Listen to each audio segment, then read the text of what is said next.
6:04. Talk 107.3 FM, WBRP. Mornings with Brian Haldane, off and running. Brian here with you. Bree Lynn producing. Stacked up, ready to rock and roll. A busy Monday show. We're on all fronts this morning. We're local, we're state, we're national as far as the topics are concerned, as far as the guests are concerned. Man, what an unbelievable weekend, y'all. Between the events going on around town, between the sports being played by our Tigers, and just overall with the weather, it was just incredible. Let's get right to it. Top stories and trending.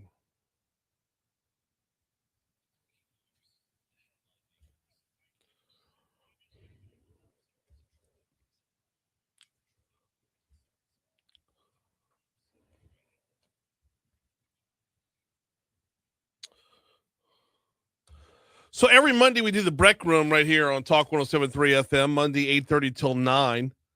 And we've been learning recently about BREC wanting to put in a number of surveillance or a surveillance system throughout the parks. Pretty extensive surveillance system. Our news partners over at WBRZ got a little man on the street action going on out there. It turns out the public is split on the surveillance system. Most of the folks believe that, yes, it is going to serve for security. There are some, though, who say it is an invasion of privacy. We'll have the BREC Room coming up at 8:30. We had two different shootings Saturday night, one on Louise Street at around 9 p.m. Sent two people to the hospital, non-life-threatening injuries. The other was on Sycamore Street. Interestingly enough, same time, same result. Hundreds of people gathered near A.Z. Young Park in downtown Baton Rouge Saturday for a No Kings protest. This was one of thousands of protests around the nation, and as of this morning, let me check the Constitution. Yep, they were successful. We do not have a king. A newly proposed deal between Entergy Louisiana and Meta promises to save ratepayers $2.65 billion while expanding power infrastructure for the growing AI data center in Northeast Louisiana. The proposal calls for an additional 4 gas-fired power plants, more than double the 3 currently approved by the Richland Parish facility, or for the Richland Parish facility, I should say. The deal spans 20 years. This is 5 years longer than the current deal. Noon today, y'all. Noon today. Will Wade's introductory press conference will be at noon today. It will be in the PMAC. It will be open to the public. Doors will open at 11, and I'm pretty sure this will be on our sister station, if I'm not mistaken.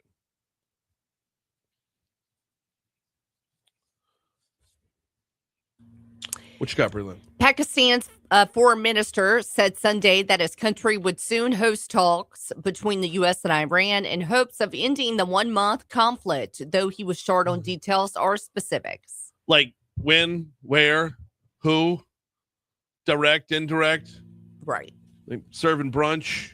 How long? Does anybody care what Pakistan thinks? Like all these things he kind of left out. Good it's stuff. Like, I'm going to say this, but no details. No details. No details whatsoever. Unbelievable. Gosh. All right. Tiger Woods was arrested on suspicion of DUI Friday after being involved in a car crash. So as I understand it, he blew a 0.0. Yes.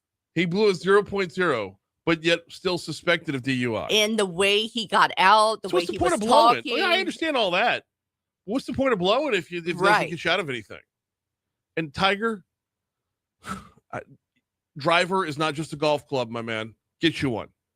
I'm sitting there thinking of all the money this man can afford. He can afford chauffeurs. He can afford Ubers, Lyfts for days. Yeah. Why would you ever get behind a wheel? I don't know. I don't know. If I'm Tiger Woods, I've got myself a permanent chauffeur. Right. Yeah. Come to find out, some of the articles I was reading, it was his medication he was taking that he mixed. Now, that doesn't change anything. He's still driving under the influence. Yes. It doesn't mean driving while drunk on alcohol. It means you're under the influence of something else. When I saw the headline, though, without even clicking on the article, I said, oh, boy. There he goes again. The memes have been...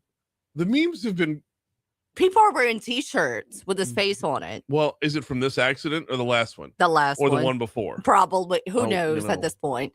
All right, we've got a shark alligator roll story for you this morning. Say hello to Bella, the latest great white shark to be tracked off Louisiana's coast. The 10-foot 2-inch long sharks. Last ping was about a week ago in the Chandelier Sound. So we got Ernst and Bella now. So I don't know where Ernst is at lately, though. But did you read the comments under? Because you sent me the story over the weekend. Did you read the comments? I didn't go too far into the weeds of the comments. Okay, what they say. One of 9 great whites currently in the Gulf. What? Now, no, in a whole Gulf, though. Bella's the closest one to our coast. Okay. But one of the comments said there's 9 great whites in the Gulf of America right now. Most of the comments were arguing over the Gulf of Mexico and the Gulf of America. Correct, right. Which I understand why you bailed after like 30, right? But those are all I saw, by the way. Yeah, it was. They People said, just, Bella's you in the mean Gulf of Mexico? Bella's in the Gulf of Mexico. You mean Gulf of America? Oh God. So I didn't see the other ones. 9 great whites. 9, like Principal Rooney would say. Oh my gosh. Mm-hmm. Wow. And as the waters are heating up, I'm sure we're gonna have more friends. No, it's the other way around. For the great whites, as our water heats up, they'll go back to the Atlantic where the water's colder. Oh. Yeah. They like the cool water. So this may be the last that we see of like this number, I should say, for now. Yeah. Huh. But that's 10-foot 2-inch shark. Bella. Yeah. I told Brian I was texting you yesterday, and I was like, she seems friendly because Bella's a friendly name. But yeah, she would eat us alive. They have a cartoon picture of her. She looks like Jabberjaw. Remember Jabberjaw? Was that the USA Cartoon Express? Remember Jabberjaw? It's a cartoon picture. Look, where's the real picture of Bella? Here's. I'll show you a picture of Bella. We'll get a picture of the actual Bella. She looks like every other shark. There we go. All right, here we go. No, bigger. No, bigger. Enhance. That's actually bigger. I'll show you during the break, which we are due up for right now, by the way. Hey, before we hit that break one, I'm going to remind you about Guarantee Health. Guarantee Health Solutions, excuse me. GuaranteeHealth.com is the website to find Guarantee Health Solutions. Who are we talking to right now? Anybody who runs or works in a medical office. What kind of medical office? Doesn't matter. We've got you covered.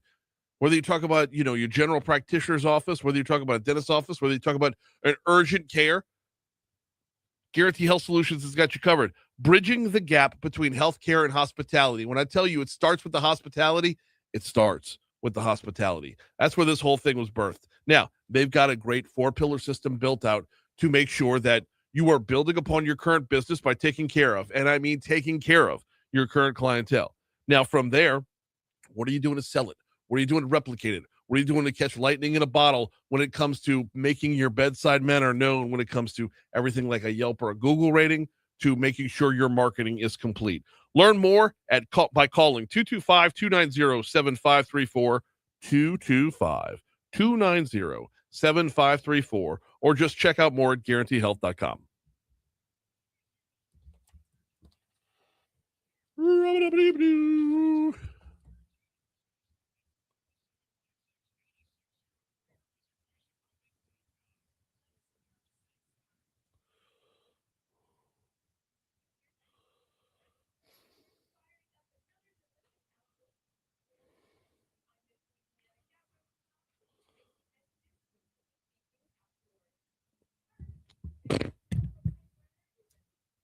I can't hear this commercial after the.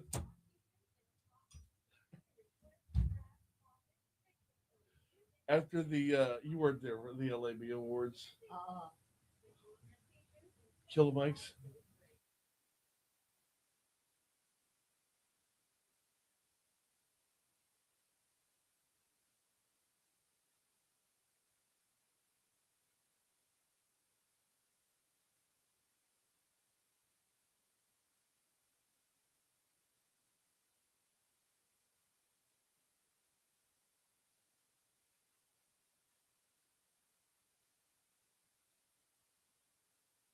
Bella. Ooh, look, Bella.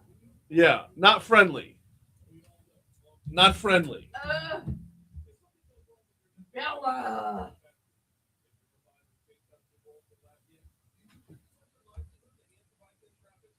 My goodness.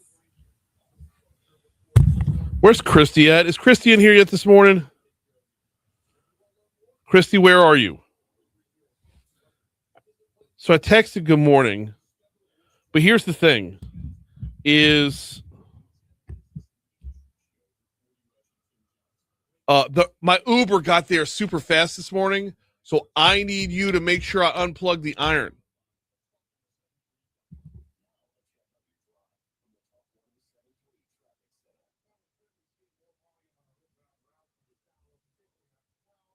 You get your car back today, huh? No. They should have the parts back in to put it back together by Wednesday.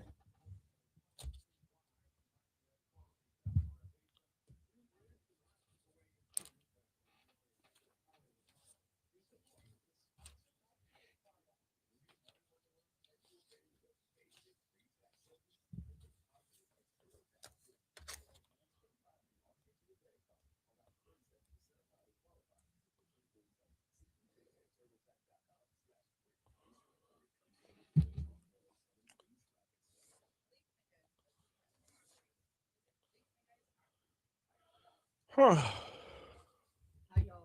How you are, Moon?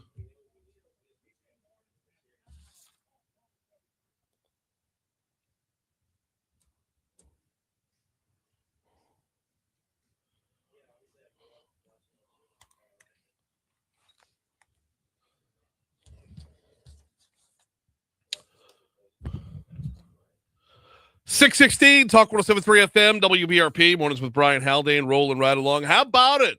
Well, series win for the baseball Tigers. Oh, side note, as we do sports, we're going to dive in with the LSU women's team in our next segment. Wanted to give that one a little more room to run because there's finality to the season. But how about a series win for your LSU baseball Tigers after dropping Friday night's contest 4-7? Come back with a 7-0 shutout on Saturday. And then win by, my goodness gracious, final score yesterday. And no, this was not football. 17-10, your final score against Kentucky. I guess the Tigers were just waiting for they were waiting for either the best team possible to roll, a really, really good team to roll in the Ally Park Stadium, and Kentucky was ranked number 21 in the country coming in, or they were just waiting their turn, waiting for Kim Mulkey's Tigers to be done with their season, but they turned it on. The pitching on Saturday, William Schmidt went 5 1/3. Was it Zach Cowan, I believe, came in on the back end to finish that one out to combine for the shutout, and it was all bats yesterday. We'll get to a couple of the highlights from the bats in just a second. Want to start off, though. Derek Curiel, 3 for 5 with a home run and 3 RBI yesterday. Cut 13. We know we needed to win this game. We know we needed to win this series, especially on our home field. And they're not just going to let us into the playoffs because we're LSU. We got to earn our way. And it's a 56-game playoff. So we knew today, no matter what the score was, we're going to keep fighting until the last out. John Pearson got the Tigers back in the game with a grand slam in the third inning. Seth Dardar hit a 3-run home run in the sixth to give the LSU the lead. We'll hear both of those in just a moment. Dardar did flip his bat way in the air as he was fired up, circling the bases. Cut 14. Yeah, obviously I grew up watching LSU my entire life, and it means a lot to me being in a stadium in front of all those fans. So when I was rounding third, going home, hearing the crowd cheer for me, it just meant the world to me. So had they lost, it would have been rough. I mean, they were in jeopardy of losing their third consecutive SEC series, second straight at home. And when you got 30 conference games and you lose your first 3 series, hard to recuperate from that. They were down 7-0 in the third inning. Coach Jay Johnson, proud of the way the team bounced back. Cut 15. I was playing good baseball. That's my entire life. And boy, we sure did not do that early in the game. And that was not good. But players completely made a decision how they wanted the day to go today, and they made it happen. So Southern will be in the box tomorrow night. They'll visit Tennessee this weekend. As for the bats themselves, let's hear about that grand slam from John Pearson. 3.3, please. The 1-0 delivery. Pearson swings, drives it deep to left field. This baseball is out of here. A grand slam for John Pearson. And the Tigers are right back in it.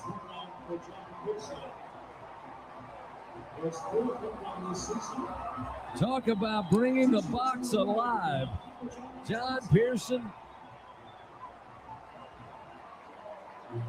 takes it to the left field landing.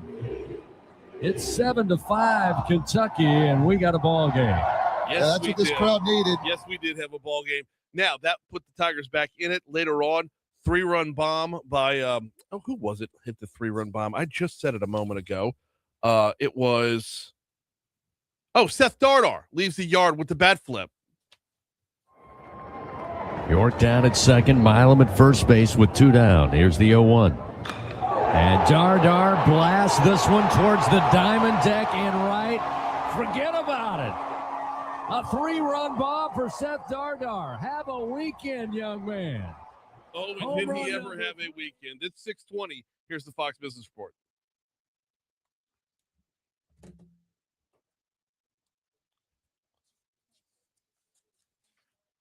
Cisco.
What?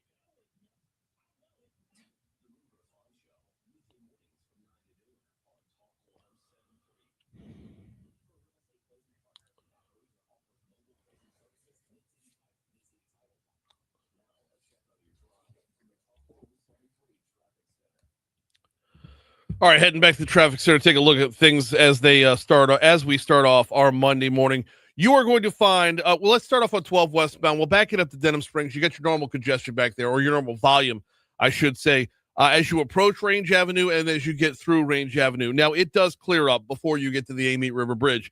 That being said, once you cross O'Neill Lane, volume picks back up right again and will be intermittent all the way through the 10-12 merge. Meanwhile, I-10 westbound coming in from Ascension Parish looks great, and 10 eastbound coming back across from West Baton Rouge looks great as well. 110, not showing any problems over there either. Now, as far as surface streets are concerned, there's only one accident to look out for, and I'm not even sure it's still there because it happened over an hour and a half ago. It's being reported, accident with injury, North Foster at Winburn, but like I said, it's been up on the board for some time now. So it might be either in the clearing stages or already gone. They just forgot to take it off. That's the only blip on the radar to start off your Monday morning. That's really good traffic from the Talk 107.3 Traffic Center.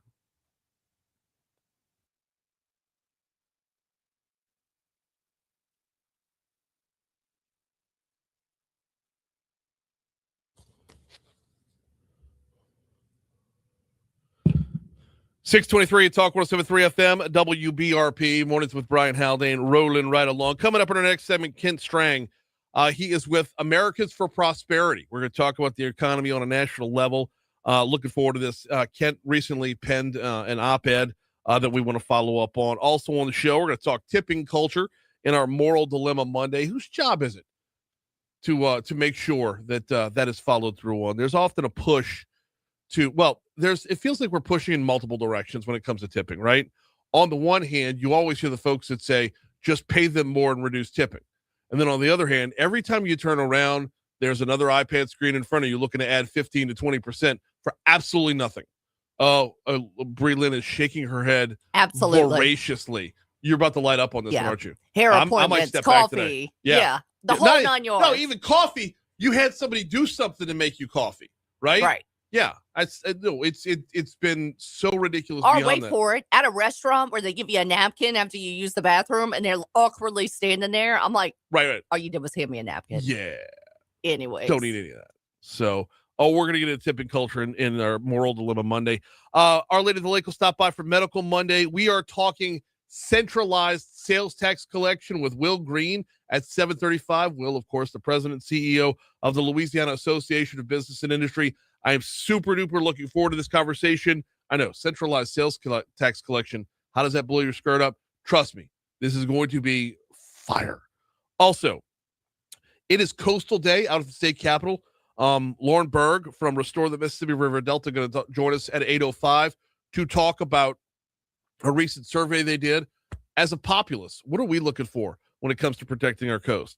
Then we'll talk about everything under the sun with Moon Griffon. We'll close out with the BREC Room. Right now, though, let's get back into it. Actually, before we get back into it, can I take a second to remind you about Neurojust? Neurojust. That's how you spell Neurojust. And you want to know how to spell Neurojust so that you can hit the right website when you go to neurojust.com. Now, who needs to know about neurojust.com? Anyone battling anxiety or depression, especially if you've been treatment resistant thus far. For example, you go see somebody about depression, they put you on antidepressants. You don't like the way those antidepressants make you feel? Okay, give Neurojust a call. 225-330-7382 or visit neurojust.com. Completely understandable. You might see diminishing returns from the prescription meds, or you might not like the side effects, or you ever see that commercial for the one prescription drug that enhances your antidepressant? Like, if your antidepressant is not working, take a second antidepressant to make your antidepressant more antidepressant. Stop all that. Neurojust is like physical therapy for the brain. You stop treating what's symptom and start treating the cause. What they specialize in Neurojust is called TMS, transcranial magnetic stimulation. I'll let them explain a heck of a lot more about what TMS therapy does and why it works. The long and the short of it is they target the part of the brain that affects mood. I'll let them explain more. I will tell you this, though. Consultations are free. Insurance picks up the tab. 225-330-7382 or neurojust.com. Absolute heartbreaker Friday night. If you stayed up late to watch it, you already know. LSU women's basketball season comes to an end in the most dramatic fashion. For the Tigers, they were led by Malaysia Full-Wiley. She had 28. Michaela Williams had 22. Flau'jae Johnson in her last game as a Tiger, which I was just heartbroken. Absolutely heartbroken. Have to watch Flau'jae walk through the line shaking hands just in a complete daze. I mean, the finality of that game was brutal. 87-85, LSU loses to Duke. It is worth noting it was a monumental comeback in the fourth quarter for LSU to be in it. In fact, they took the lead with just under a minute to go for sure. So as they were mounting that comeback, let's hear a little bit from the LSU Sports Radio Network. Let's start off with how about this bucket from Malaysia Full-Wiley that started the comeback? 4.3, please. Full-Wiley gets up ahead of steam and will lay it up and in. Got to get a stop. She's got 26. The lead is 7. The lead is 7. They would get a stop. They would get numerous stops, and they would eventually take the lead with, and normally you don't have free throws as highlights, but I'm glad they were there today. Michaela Williams at the line. Michaela looking, puts it on the floor, gets to the free throw line, ducks under, 5-footer, good! It's good! And LSU is down 1 with a minute to go. Who's got the ball? Oh, you know what? I gave you the wrong one. Michaela with 20. Sorry, I gave you the wrong one. That was Michaela knocking it down to 1 point. The next trip up the floor, she would hit 2 free throws to put LSU up 1, and then you get your heart ripped out with the final call.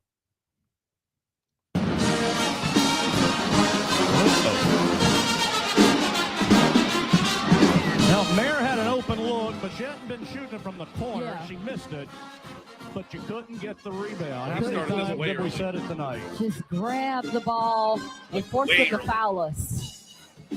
Or even if it's a jump ball, we get it. Got to get the rebound. 85-84, LSU by a point. And that is LSU's last time out. It is a full, but Coach has said what she needs to say. All right, kill it. I don't know how much longer that's going to go on, and we don't have a whole lot of time. That was supposed to be the final shot. My apologies, y'all. Wow. I'm sorry about that. That's moving on. After the game, there was a social media rumor going around that Kim Mulkey would be stepping down. Mulkey in the post-game press conference put it into that quickly. 16, please. I have no clue where that stuff comes from, guys. I've never, ever told anybody that. There are moments where you feel like, why am I doing this? But I don't get how people can just write crap on social media. But they do. 6:30, here's news. God.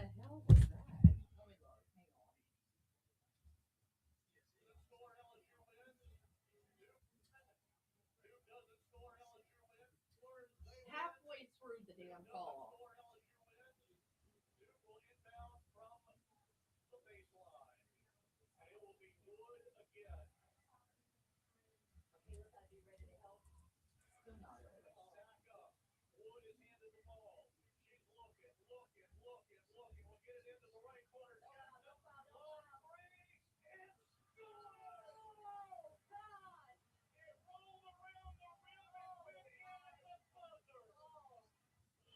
The last 10 seconds. Okay, can you get the last 15 seconds, and we'll do that. Yep. They stack up. Start right there.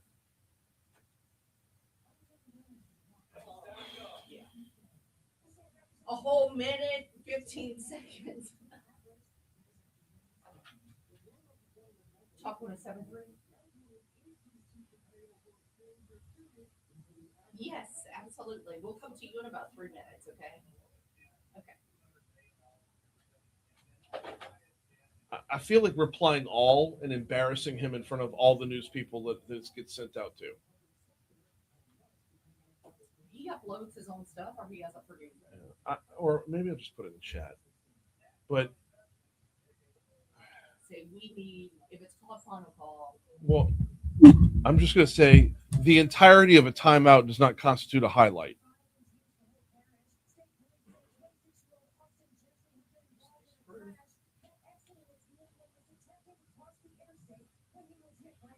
I'm just going to have to listen to them from now on. But you shouldn't have to. Like when they upload it. Yeah. Well, basketball's over with. But yeah, I don't.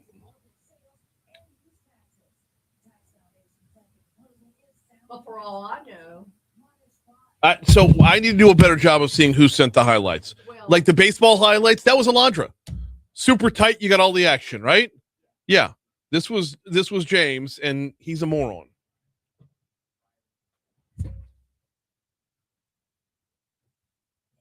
That's not fair. He's not a moron. It's aggravating.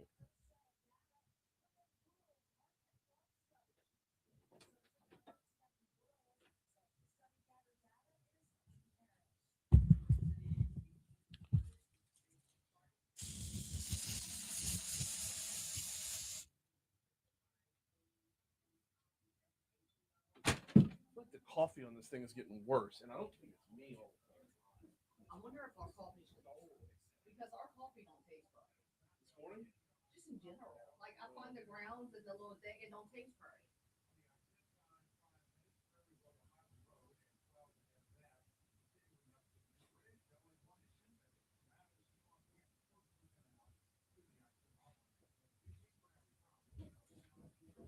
I'm not worried. I'm talking about on my little windscreen here.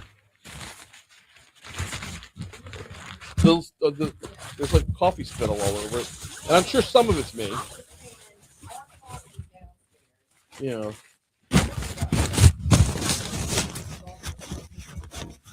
Well, and we have the breakfast blend.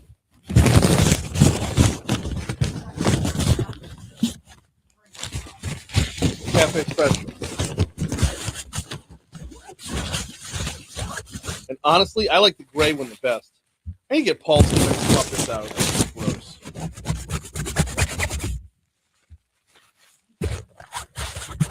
Yeah, that's the most used microphone between. And like Moon's could be in on Wednesday with guests and what have you. Oh.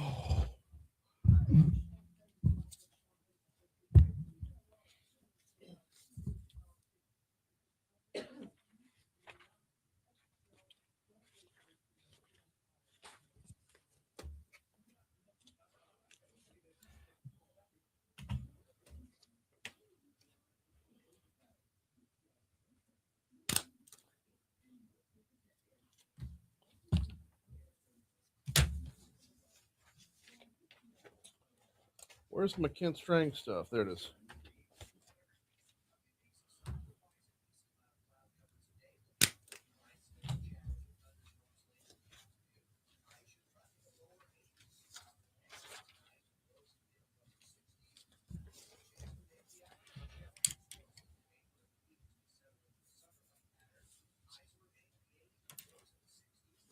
Oh, little Byron goes. I finally found something worse than fingernails on a chalkboard. My fault. Oh. Sorry. I guess I can turn you off.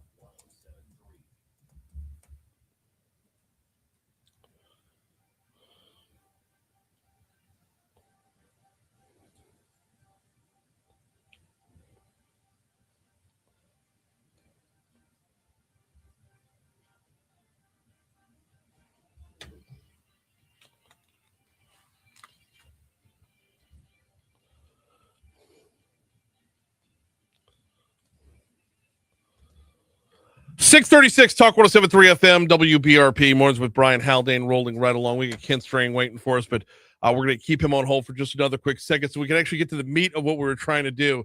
Not that we want to relive this heartbreak one more time, but take you back to Friday night, and this was how it ended. They stack up. Wood is handed the ball. She's looking. We'll get it into the right corner. Don't Jackson, foul, don't foul, don't long foul. three. It's good. Oh, gosh. It rolled around the rim and went in at the buzzer. Oh.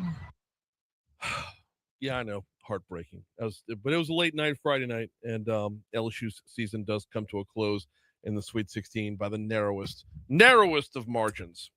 All right, let's pivot now. Look forward. Let's look towards the future. Let's look towards opening up energy dominance. You know, here in Louisiana, we want to be on the forefront because, well, we have all the resources right here. A recent op-ed over at the DC Journal says it's time to fight for freedom and opportunity. That op-ed penned by Kent Strang. He's on the hotline with us now. He's with Americans for Prosperity. How are you, Kent? I'm doing great. Good morning. How are you? I'm doing well this morning. Starting off a great Monday morning over here. So, reading in on the op-ed a little bit, and I like where you're going with it because, well, here in Louisiana, we're primed to be right in the pole position for all of it. Break us down a little bit about what you were talking about. Well, what we're talking about is we have so many incredible natural resources in the United States. And look, we just went through some really big pain on affordability under Bidenomics. Mm-hmm. Under the failed policies of Bidenomics, Americans were left paying $11,400 more just to maintain their lifestyle, not even to get ahead. And they had 40-year high inflation. And if we didn't pass the one big, beautiful bill, it would have gotten worse. The average American family would have been left with the biggest tax hike in American history. And Americans are zeroed in on affordability. I know there's a lot happening in our world, but they're concerned about the cost of living. We look at what's happening at our gas prices, look at what's happening at grocery prices, and Americans are overwhelmingly worried about cost of living. Mm-hmm. And so what can we do to ease that pain? Well, one thing that we've done is President Trump, when it comes to energy, has gone in and he said, hey, all of those bad Green New Energy Deal regulatory burdens and executive orders to the Biden administration, we're going to get rid of those. In the one big, beautiful bill, they made it so we can have better tax policy, pro-growth tax policy. they opened up some offshore drilling, which I'm sure Louisianans appreciate, expanded offshore drilling. Yep. But we have to go further, and we have to unleash what's called permitting reform and make it so it's easier to get permits, streamline our permitting process, cut the unnecessary red tape, make it so it doesn't take longer to get a permit than it does to build the project in the first place, and make life more affordable for Americans by making it easier to spend money on healthcare, make lower healthcare costs, and make it so Americans can thrive, not just get by. We got Ken Strang in with us from Americans for Prosperity. You say in the op-ed, the conflict in Iran led to crude oil and liquefied natural gas deliveries getting stuck in transit through the Strait of Hormuz, which has raised prices at the pump. It's a lesson that energy security is national security, and to ensure that we don't keep American energy on the sidelines, Congress can eliminate the red tape that's holding it back over 650 energy projects and costing our economy tens of thousands of jobs. Now, Kent, if we're running at full steam and all these projects get going, what is the overall effect? Like, will we not? How much reliance can we take away from the Strait of Hormuz? How much can we put on our own backs? Do we have the full capacity to get there? Sure. I think what we're seeing with the Strait of Hormuz is a little bit of a world market impact, right? The markets hate uncertainty. And so when you see oil prices and you see the stock market, they really don't like uncertainty. And that's what's happening there with the strait being closed. And that drives volatility. And so you're seeing some of the oil futures, the stock market respond in a volatile manner. 20% of the world's petroleum goes to the Strait of Hormuz, and a lot of that moves through Asia. 30% of the world's fertilizer, and that's impacting fertilizer prices for farmers and such. And so what can we do at home, though? We can be energy dominant at home. And you're right, those 650 energy projects, we can unleash in America and lower those costs. And so there's also simple things that we can do. President Trump has stopped what's called the Jones Act. The Jones Act is a 100-year-old law that basically says that anything you ship from U.S. port to U.S. port has to be shipped on an American-made boat. It has to be owned by Americans, and it has to be crewed by Americans. But what happens is it can be more expensive to ship oil from, say, Louisiana to New York than it can be to overseas. And so we can eliminate policies like that can move oil faster, so we can get that oil from Louisiana to the Northeast to make it easier, and streamline our permitting process, get more oil and natural resources out of the ground, because we only have 54 ships that meet that Jones Act requirement when it comes to oil tankers. When it comes to liquid natural gas, we're the #1 producer in liquid natural gas. We don't have any tankers that can move liquid natural gas. Now, we move a lot of that via pipeline. Right. And so there are a lot of regulatory burdens, red tape that stop us from doing that. And we need to streamline that permitting process. And we need to call on our congressional leaders to pass that, because now is the time. And I mentioned in the op-ed that energy security is national security. And it's a great reminder that when there is conflict overseas, or if there are crises throughout the world, if we can produce here at home and have energy abundance in America, we're more insulated from those crises, and we can be more protected from those things that happen here. We have to do everything we can to make sure that happens. Yeah, when it comes down to it, just right here in Louisiana, and I'm it's a couple click-throughs from the op-ed to other articles that you had cited. Here in Louisiana, you mentioned pipelines and LNG. I mean, LNG is kind of our new butter on the bread. We've got more than 3 times as many LNG pipeline projects that are in the works, more than 3 times as many as our neighbors in Texas do. And that where we're at right now, that holdup feels like it feels like that holdup is we have the chance to unleash significant percentage points on a world scale. You're absolutely right. And it's more than just the people that work on the pipeline. There are whole communities that work off of that industry, right? It's service industry, and it's folks who own restaurants and the gas stations and the whole community that comes around it. I was in Louisiana a few months ago, and we were out, touring LNG sites and offshore drilling sites. And you could see that the whole community was invested in it. We visited a couple sites that were shut down because they couldn't get permitting, and the whole community was kind of waiting on permitting. And you see what a big impact it has on communities. And so we ought to do everything we can as Americans to do it safely. Of course, we don't want to rush permits or hurt the beauty and animals that are part of our ecosystem. But look, we're the United States of America. We can do it the right way. We can do it in a safe way, but also unleash American innovation and make sure that we have the resources we need, put shovels into the ground, get people working, and ensure that we're energy dominant in America. Where were you at in Louisiana? Were you out in Lake Charles, or were you down by Port Fourchon? Oh, where were we? We were in the Gulf of America is where we were. So you were down by Port Fourchon, yeah. And it was beautiful, though. It was great. No, it is fantastic, and it's the perfect mix of business and nature. Utilizing the ports while not losing out on sportsman's paradise. It's something we've been able to tweak over the last 50 plus years through the oil and gas business, and LNG's taken a new turn with Venture Global, to be sure. So walk us through, if you could, just because we got 2 minutes left here. Walk us through, if you could, where we head from here. How do we get from these bottlenecks and holdups to real prosperity? Well, what we need Congress to act, and I think that this ought to be not a partisan issue. This ought to be an American issue, and I think we see folks on the left and the right. It's about them coming to a consensus and working together. I know that that's hard right now. We just saw the insanity with the DHS funding fight that they just had. But look, I think everybody recognizes that we have an issue here. And when you see what's happening in Iran, how important this is for American families. Look, we saw $5 gasoline under the failed policies of Bidenomics. We see what world conflict can do to our gas prices. I think there's a great opportunity for Republicans and Democrats to come together and do something that's right for America. Yeah. Streamline our permitting process, ensure that these 650 projects can get off of the ground, that we can deliver safe and good energy, deliver American jobs, and we can do what's right by Americans. And it's gonna really help our economy. It's gonna help American families. It's gonna lower costs, because Americans are certainly concerned about affordability, and energy impacts the price of everything. It's not just gas, it's our food as well.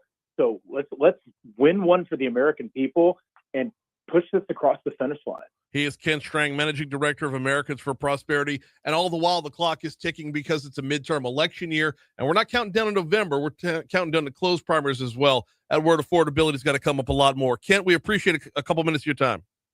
Anytime. Thank you so much for having me. Yeah, we'll talk to you soon. We got to take a quick break. Moral Dilemma Monday coming up next. I ran us long right there. I was supposed to have 90 seconds on the back end to give my take. Because, no. He was good conversation. I need you to find Dr. Shaw,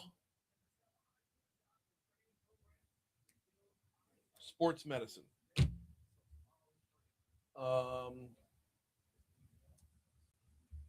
that dude off the Jefferson? No, it's not. He would have been last year, right?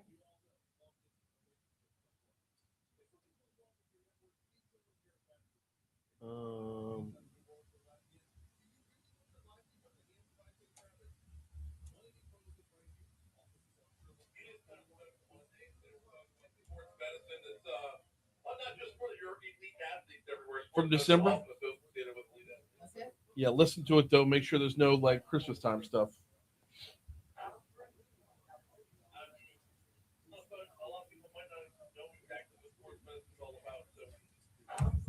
Once we're into the meat of it, you're fine. Yeah, okay.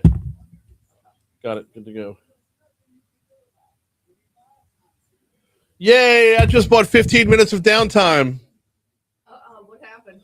Well, not having to do a Medical Monday. Beautiful.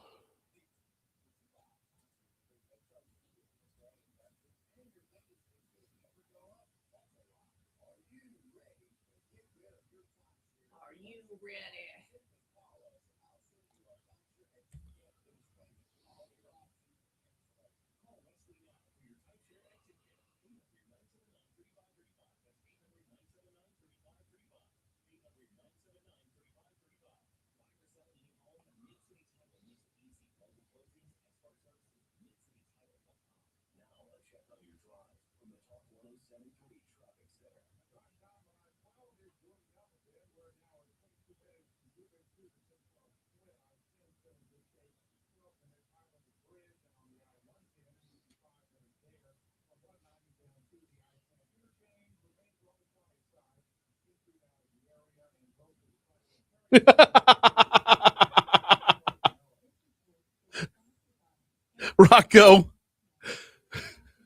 Rocco says, bro, just get a chance to watch Friday's show.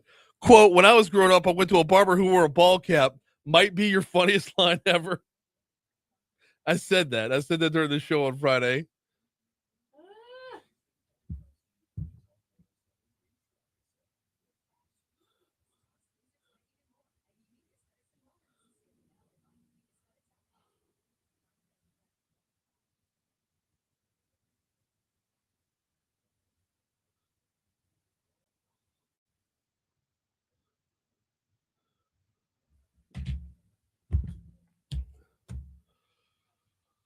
Oh.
652 Talk 107.3 FM, WBRP, mornings with Brian Haldane, rolling right along. Going to get you to Moral Dilemma Monday in just a quick second.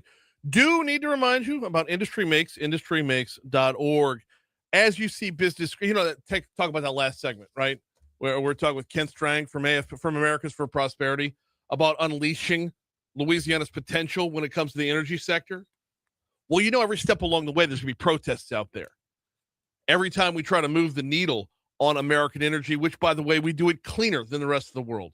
We do it safer than the rest of the world, and this will employ our neighbors. Yes, every time we move down that front, there will be protests. There will be information, misinformation, disinformation. How do you know which of which are you getting? That's what Industry Makes is here for, to take all the noise that's going on and make sure you get the straight shooting that you need. Learn more at industrymakes.org. Learn how you can be an ambassador. You got the ambassador toolkit over at industrymakes.org. Let everyone else make noise. Let everyone make noise. We'll make everything else. Industrymakes.org. All right, time for Moral Dilemma Monday. Let's go.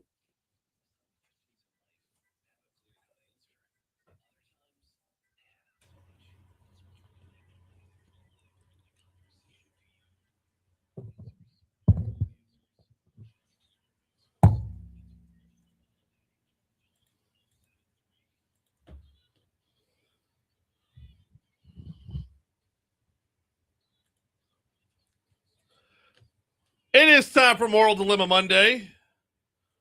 Brie Lynn, be honest with me. Did you ever think that a Moral Dilemma Monday would have been started with J.J. Watt? No, okay. Absolutely not. Headline from Fox News. Former NFL star sparks viral debate over tipping practices at self-service restaurants. As tipping prompts pop up everywhere, from coffee counters to convenience stores, many Americans are feeling fed up and confused about what's appropriate. Now, even former NFL star J.J. Watt is weighing in. Watt recently ignited debate on X after questioning whether to tip in a self-service scenario. He asked followers what they would do in the following scenario. You order at a counter, find your own table, fill your own coffee, retrieve your own food when the buzzer goes off. Now, When you face an iPad screen, it's prompted you to tip 20, 25, or 30%. Are you kidding me? A 30% tip for what? Right. Just taking my money? I come to the counter to get it. I mean, now someone did cook the food. Someone Correct. did prepare it. But I mean, so the basic question is, have we gone too far? Let's start there. And I know that's where you want to go off. I'm going to take it somewhere else after that. I'm going to say yes, because tipping at some point, and I don't know when it turned, but tipping went from service. If I'm being given a service to we're going to tip for every transaction right. now. It went to product. It went from service to product. The tipping was originally, when I sit down at a restaurant, whatever the price is on the menu for that item, that's the product. Right. The tip is for the service. So now we're tipping on product alone. We're tipping for every time I turn around. It's either an iPad or there's something. Right. I agree with him. Now, same. And it is literally everywhere. And we're going to get into your comments on Facebook Live here in just a second. By the way, we are live on Facebook every single morning, courtesy of the folks over at Lake Urgent Care. We're going to get into your comments on this in just a second. But I want to bring up another part of this discussion, okay? And that is very, very few people in the service industry, and especially those where the tipping question is inappropriate, make enough money to make ends meet. Now, is that on me? Is that on their employer? Is that on we need a major shift in market practices? Right. Like supply and demand should follow one another. We should not be forcing this issue on the wage front, because honestly, tipping is wage, right? Correct. At the end of the day, tipping is going to be considered income. But the people that we're giving a gratuity to, a service-based gratuity to, we don't get the chance to see what they have. We don't get the chance to see their chops, how service-oriented they can be. So is this on the business owner to raise their pay? Is it on them to go out and find another job that's actually going to cover your expenses? Or is it on us to say, you know what, I could throw an extra buck their way? And I feel like this is on a case-by-case basis. Let's do it this way. Name me one place where you would feel like tipping is inappropriate, but yet you do it anyway. Let me think. I would almost say, okay, I brought it up probably 15-ish minutes ago. You go to a fancy restaurant, right? A real fancy restaurant where they have the lady in the bathroom who's giving out the napkins after you use the restroom. And she's awkwardly standing there. She has a jar next to her. For handing you a napkin? Yes. I'm like, and she makes it awkward. Almost like I can't walk out the door unless I pass by her. So I'm like, oh, fine. All right. And I grab $1 out and I put it into her jar. I don't need all that. I can grab my own napkin. Bathroom attendants. Yes, there are. You go to some fancy places. Especially in New Orleans. Okay. Well, Commander's Palace. I would say Supper Club here in Baton Rouge. Love Supper Club, by the way. I'll get to go. Yes. They have a bathroom attendant? Yes. Okay. On busy nights, they do. Wow. Yep. All right. Well, so I've yet to go to Supper Club, so I don't know that one yet. We got to fix that soon. But mine is, okay, here's a great example. If I go to Smoothie King, I don't think I've ever tipped at Smoothie King, and I love Smoothie King. But if I go to Big Squeezy, for some reason, I find the tipping is appropriate. Yep. I don't know what they do the exact same thing at both places. I don't know what the difference is. And in yet your head, in my head, it's more cleaner ingredients. Potentially, they're doing more work. Maybe who knows? So there's no drive-through at Big Squeezy. I've gone in, and the employee there, super duper nice, talks to me. I get a smoothie as a meal replacement once a week, and super duper nice, talks to me the whole time, as opposed to just the tuned out, drive around for your total. Like the difference is in the personal exchange. Same product, essentially delivered the same way, but there's a personal exchange. Right. You know what? You bring up a good point. Tipping on takeout orders. Why are we tipping on takeout? Same receipt if you dine in or take out, but they still have that tip at the bottom. Yeah, so if I'm taking out my own food, I got a tip. I came to the restaurant. I drove myself to the restaurant. Right. Yeah. And then I brought the food back home. You don't have to bust my table. You don't have to refill my water. It's not that I'm anti-tip, because I waited tables for years, 2 years in college. I'm anti-auto guilt. Right. It's a guilt trip. That's why it's Moral Dilemma Monday, because it's put back. The onus is put back on us to be like, golly, I gotta foot the bill for everything around here. But then I'm torn because I know what it was like to wait tables. All right, let's keep the conversation going. I promised we'd get to the comments. We did not. Keep the conversation going on Facebook Live on air. Here comes news. Hour 2 is next. Bro, y'all slow this morning. Where's the comments, y'all? Hey, Alan.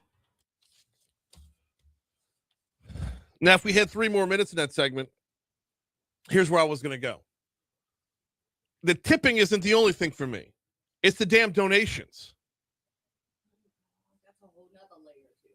Like, I forgot about that. it's you go to Walgreens, there's always something at Walgreens to tack an extra $1 on. Yeah.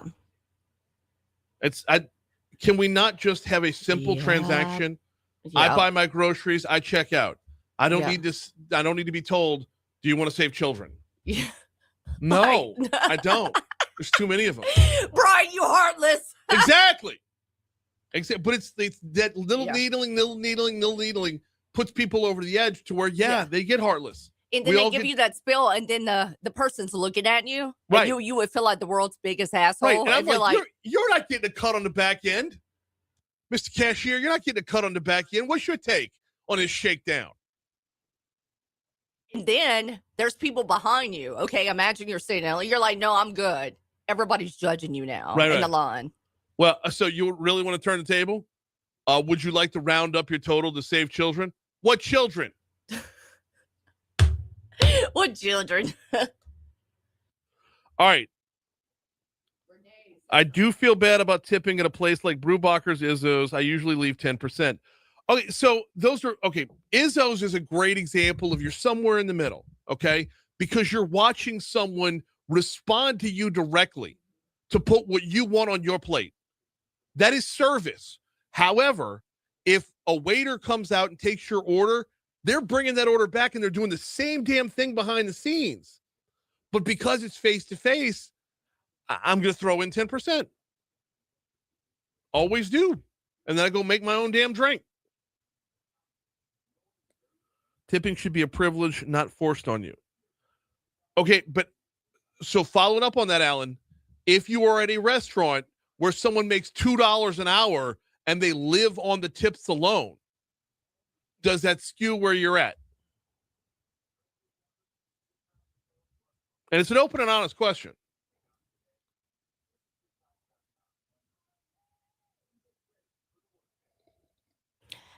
I'll venture to say, not that I'm the world's biggest a-hole, but you go to I wouldn't say it's fast food burger, but I'm not going to name the place. The burger place in Town Center. There's a difference. I'm not going to tip there, but I will go and tip at Brewbacher's, same place. Interesting. Because Brewbacher's is local for me. Yeah. It's like I know them. I see the same ladies all the time at the counter where they have the little receipt. I'll do $2 or $3. I'm taking out, but I'm leaving $2 or $3 on takeout. Okay, but the employees, and you're talking about Five Guys, I'll say it. Yeah, Five Guys. So, yeah. But the employees at Five Guys are local. So the very tipping true. at Five Guys, but in my head, right? In your head, the overall total is going back to the corporation. Yeah. Whereas Brewbacher's, I'm like, I see the same ladies working the counter. Alan says, I get it, like DoorDash, like how they're paid garbage. Yeah, no, okay. Alan's on point here. Alan's got it. So yeah, they get paid garbage. Man, but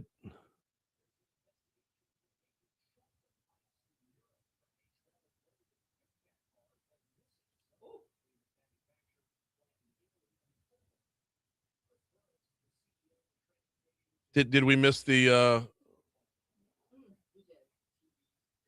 wait till the story's over?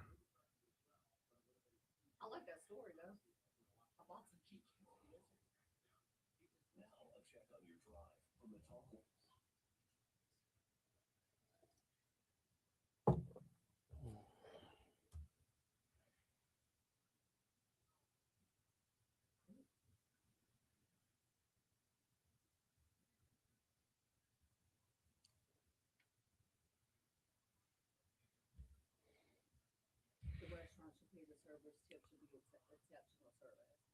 Okay, but the more the restaurant pays the server, the higher the prices on the menu are going to be.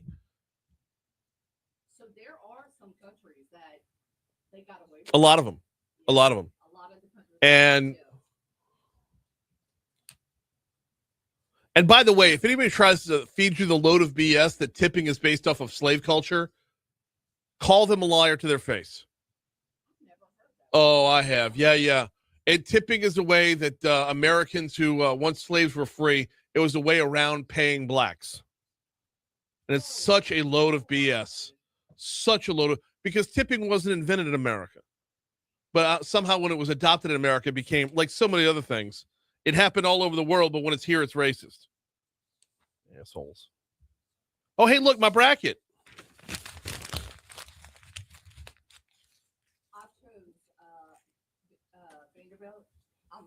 Wow. Not even close.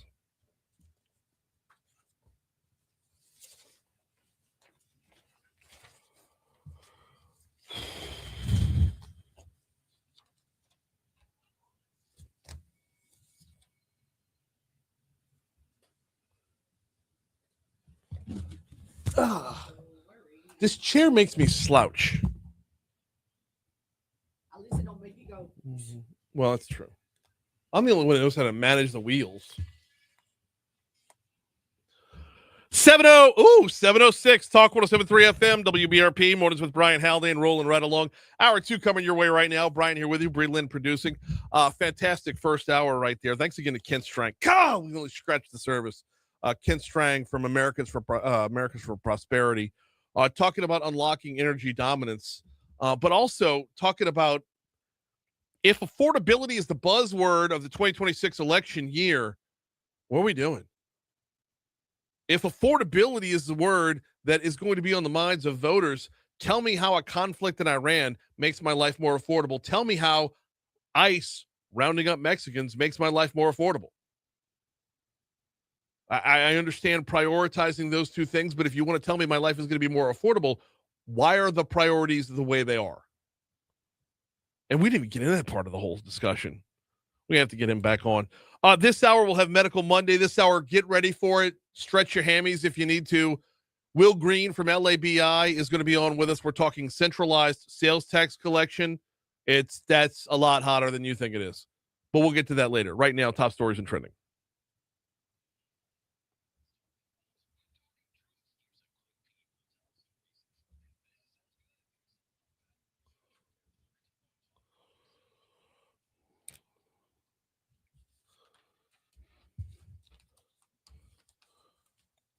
Sorry, I thought I threw away my sheet.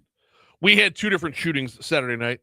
One on Louise Street at around 9 p.m. It sent 2 people to the hospital. The other shooting we had was on Sycamore Street. Same time, same result. As I understand it, there were no fatalities in either one of the 2. Hundreds of people gathered near A.Z. Young Park in downtown Baton Rouge Saturday for a No Kings protest. This is one of thousands of protests around the nation. And as of this morning, hang on. Check the Constitution real quick. As of this morning, the protests work. We don't have any kings. A newly proposed deal between Entergy Louisiana and Meta promises to save ratepayers $2.65 million while expanding power infrastructure for the growing AI data center up in Northeast Louisiana. Let me finish out the number 3 first. Their proposal calls for an additional 4 gas-fired power plants. That's more than double that's what's currently approved for the facility. The deal spans 20 years, by the way, which extends the deal out by 5 more years. Louisiana lawmakers are advancing new legislation aimed at cracking down on mislabeling of imported seafood. This has been a battle for some time now. It feels like we're getting closer to a target. Per the Daily Report on Friday, a House committee has approved measures that would expand the authority of the Department of Agriculture and Forestry to investigate, seize, and potentially destroy seafood that's found in violation of state law. Will Wade's introductory press conference will be at noon today. It will be in the PMAC. It will be open to the public. Let's go. Doors will open at 11. I'm like 90% sure we're going to be carrying this on our sister station. So we'll post up more details on our social media as it nears.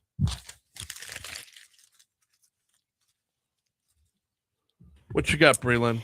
Pakistan's foreign minister said Sunday that his country would soon host talks between the U.S. and Iran in hopes of ending the 1-month conflict, though he was short on details or specifics. Details like where the talks would be, who the talks would be between, what would be on the table for the talks, and honestly, who the hell asked him anything? I'm sort of just they came out so random yesterday. Pakistan's like, we got this. It's like, said, all right, what said you got? no one ever. And it's like, what you got? Oh well. Yeah. All right. Apparently, we're all getting together in Pakistan to hash this out. Tiger Woods was arrested for suspicion of DUI Friday after being involved in a crash. Here he goes again. Blew so the headline says DUI, right? But he blew a 0.0. So but I feel for the guy, money. man, with so many injuries over the course of his career. I mean, he's injured more than people that play contact sports. I know. Yeah, the back pain on top of the back pain. And like, as somebody who lives with back pain, I get it. You just power through it. But all the money in the world, Oh, I this know. man can hire anybody to drive him around get yourself 24/7. a chauffeur. I mean, you have a caddy walk you around 18 holes. Get yourself someone to take you from hole 18 back to the house. And then it wasn't just like he rear-ended somebody. The whole dang thing just started flipping his car. Yeah, I know. Golly. I feel bad for him. I do too. But at a certain point, I know. know your limitations, Tiger. Right. We've got a shark alligator roll story for you this morning. Yeah, Say we do. hello to Bella. She's very deadly. Though the latest great white shark to be tracked off of Louisiana's coast. The 10-foot, 2-inch long shark's last ping was about a week ago in Chandelier South. All right, so Chandelier Sound is Sound. Is It's near Venice, right? Lake Bourne would be next. Oh, so you're going south. Yeah. I'm going west. So the next stop would be, here's where I'm going. The next stop would be Lake Bourne. Then the next would be the Wrigley's. And then she's in Pontchartrain. Oh. Dun-dun. Imagine driving over that The long Twin Span? bridge. Oh, the causeway? And just seeing her. I don't think she'd make it all the way to the causeway because it's brackish water, and the closer you are to the Gulf side, the more salty it's going to be. So the closer you get to the other side, it's, the mix is whatever. So, but maybe by the Twin Span out in Slidell. Maybe. So Highway we got 11. Ernst, who we haven't heard from in We haven't heard in a from while. Ernst hasn't pinged in a long time. I know. I say who and we then haven't Bella. heard from, like Now, he's a human. So if you scroll through the comments, well, first of all, half the comments were arguing about it's the Gulf of Mexico, it's the Gulf of America, because the headline read Gulf of Mexico. So everybody's like quick to chime in. Come on. I know. I didn't make it that far down on the comments. One of the you said comments- if I would have. If you would have, one of the comments said there are currently 9 great white sharks pinging in the Gulf of Mexico. That is crazy. I know, because a great white is a colder water shark. You're going to find them further north than you will south more often than not. So as the temps get higher, the great whites will probably pull out a little bit. You'll see more bull sharks. Yep. They get tiger sharks too. Ooh. Okay. Mm-hmm. All right. So come summertime, because that's when I'm planning my trip to Florida. I should be good. No Bella. Hopefully by then she would. Hopefully no Bella. Yep. Yeah. We are due up for our first break. Oh, actually, before we take that break, can I remind you about Mathern's? You'll find them downtown on 3rd Street. You'll find them in the Nicholson Gateway Shopping Center. But, and I know they've been there for a minute, so you probably already know this. They're back in their OG location, Highland, just west of Kenilworth. Mathern's has got you covered when you've got the Mathern's Rewards app, especially. Download the Mathern's Rewards app today. Earn cash towards more groceries every time you shop. Not to mention, you get the deals of the week plugged right into your phone every single week. The new deal drops every Wednesday morning. And they're not like backbreaker deals. They're not like huge doorbuster blowout deals. It's just little ways to save you $1 here, $1 there. For example, this week, a dozen Eggland's large eggs are $1 off. Also this week, you'll get $1 off on, 50 cents off on Craven frozen potatoes and fries. You'll get 50 cents off on Food Club salad dressing. It's just little things along the way. Those coupons that build up, the app collects them all for you to make sure you're maximizing your savings. And of course, when the cashier scans your little barcode, you're earning cash towards more groceries every time you shop at Mathern's.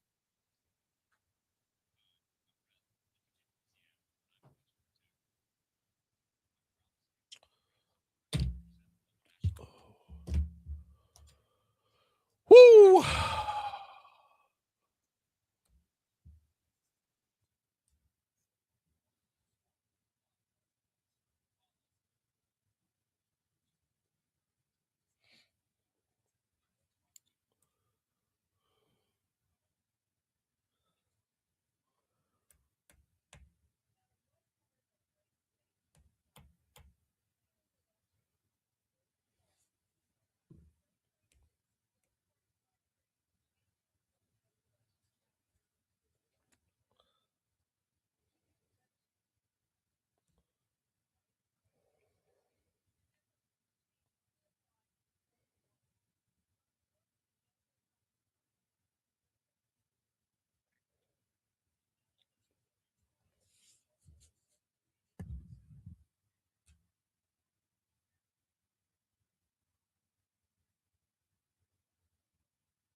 Medical Monday, and today we're talking about sports medicine. That's well, not just for your elite athletes everywhere. Sports medicine often associated with elite athletes, but the same high performance principles used on the field can help anyone stay active, recover from injuries, and live healthier lives.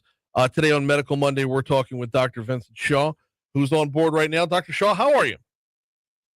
I'm great. Good morning. How are you? I'm doing very well as well. So let's dive in. When we hear sports medicine, we often think about, the tent going up on the sideline at LSU football, but a lot of people might not know exactly what sports medicine is all about. So how do you describe your role and the care you provide? In simplest terms, a lot of people would consider the type of sports medicine myself and my partner's practice as non-operative ortho, but it's a little bit more encompassing than that. It also includes nutrition.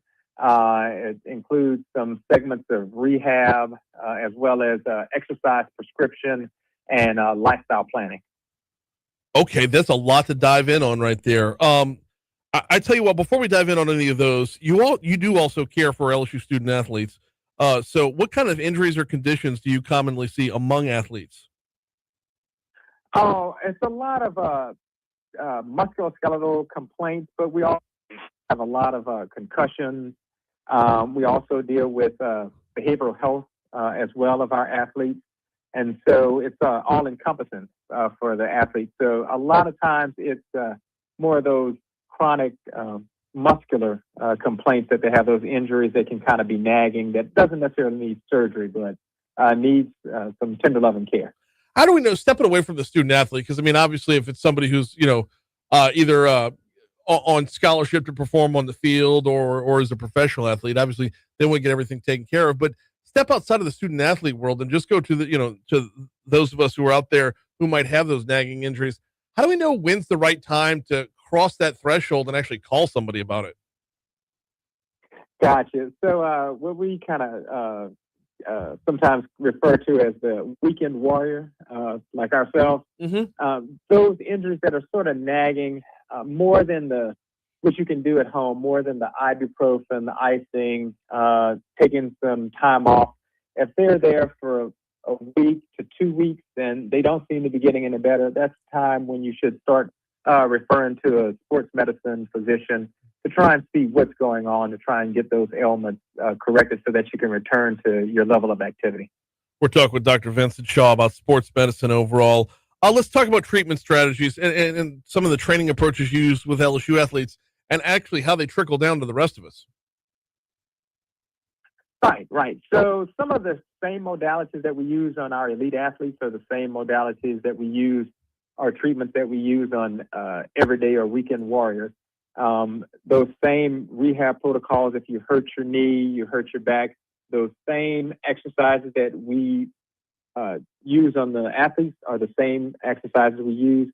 If there are certain injections that we do on the athletes, we do those same injections on our patients in the clinic, and some of the same assessments that we do in terms of ultrasound treatments and the like. We do those both in the clinic with our elite athletes as well as those with our patients in our clinic.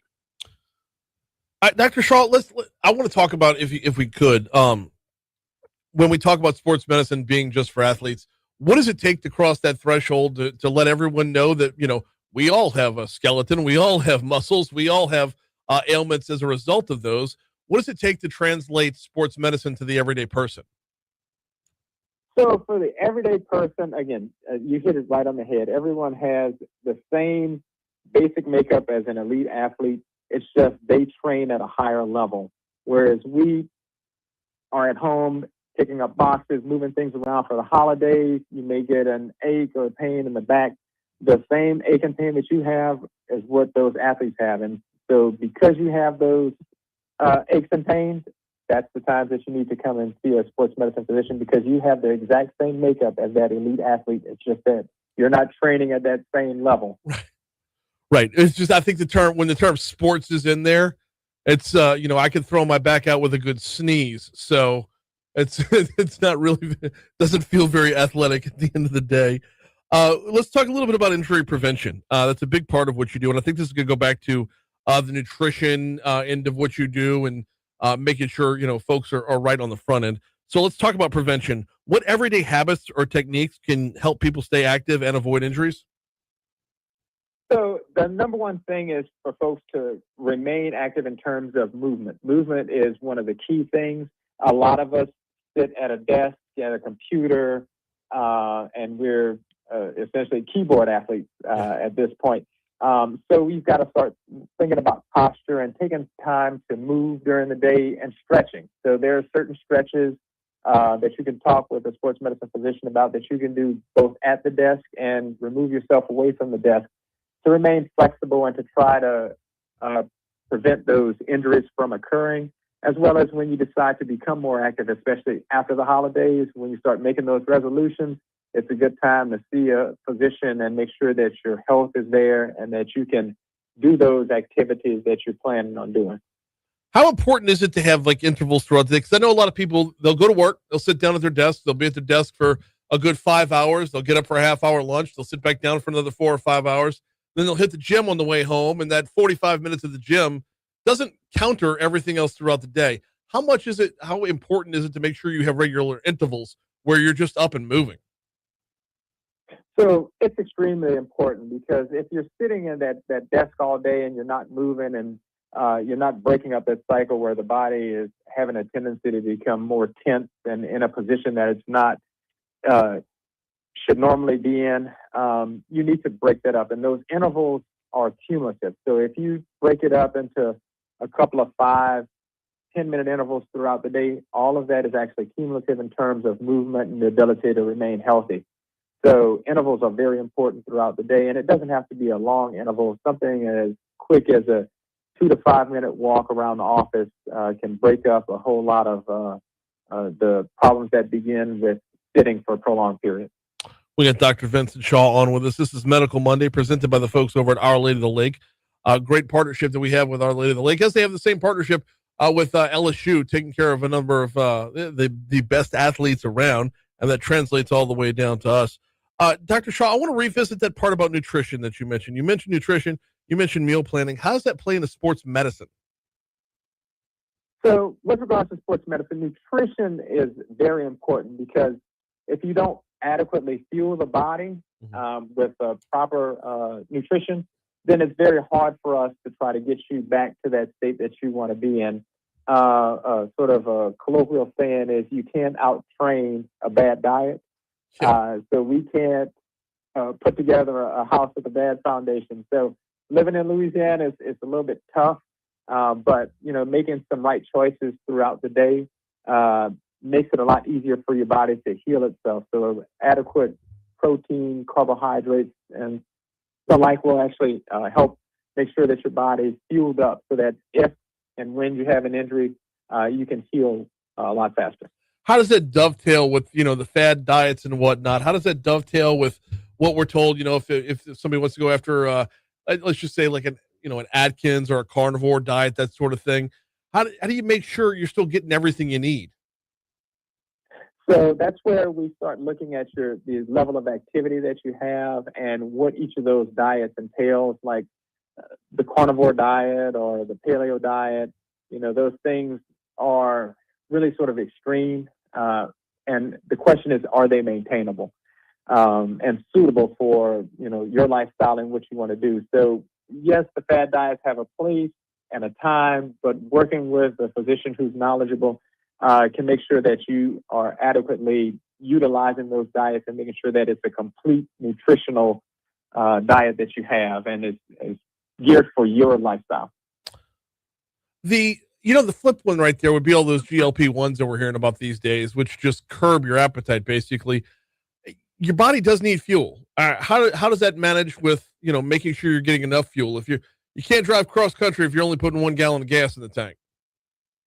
This is true. So with regards to the weight loss medicines, the GLP-1s, when we work with those patients who are utilizing those for weight loss, we have to look at what their needs are, especially with protein, because you're going to cut the amount of food that you're eating. Mm-hmm. So we've got to make sure you've got enough proteins and carbohydrates, especially of the complex variety, so that you can still fuel your body, but you're just limiting the amount of calories that you're taking. And so you want high quality nutrients coming in. Got just a couple minutes left with Dr. Vincent Shaw. I asked you a little bit earlier about, when do you pull the trigger to see somebody? I kind of want to revisit that if we could, because I'm sure there are a number of people out there dealing with those everyday pains or recovering from an injury. So let's talk about the right time to make the call here as we're actually approaching the end of the year. I mean, we kind of want to start 2026 off right. Right. So again, if it's something that's been nagging you, you're out there playing pickleball and you have an injury and you're like, okay, I'm going to wait. If it's been about 2 weeks and that hasn't improved at all or significantly improved to get you back to the level you were playing before, it's time to see a sports medicine physician. If there's a limitation on what you can do with regards to activity, if before the holidays you were moving and then you started putting up decorations and all of a sudden you're having difficulty raising that arm, where it's interfering with your everyday activities, it's time to see a sports medicine physician. And then before you want to engage in any significant amount of lifestyle change, like you want to start exercising and getting out there and getting ready to run your first marathon, 5K, participate in a new exercise regimen, if you've got any injuries or complaints, you want to get evaluated prior to starting out with your physician, and especially if it's muscular or there's a question about your health habits, getting with a sports medicine physician. Last one before we get you out of here, and that is, how can folks get a hold of you if they need to?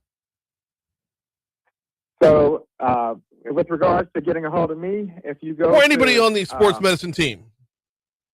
Anybody on the sports medicine team, if you just refer to the FMOL website at Our Lady of the Lake, you can find us easily by searching out sports medicine physicians in the search bar for Our Lady of the Lake physicians.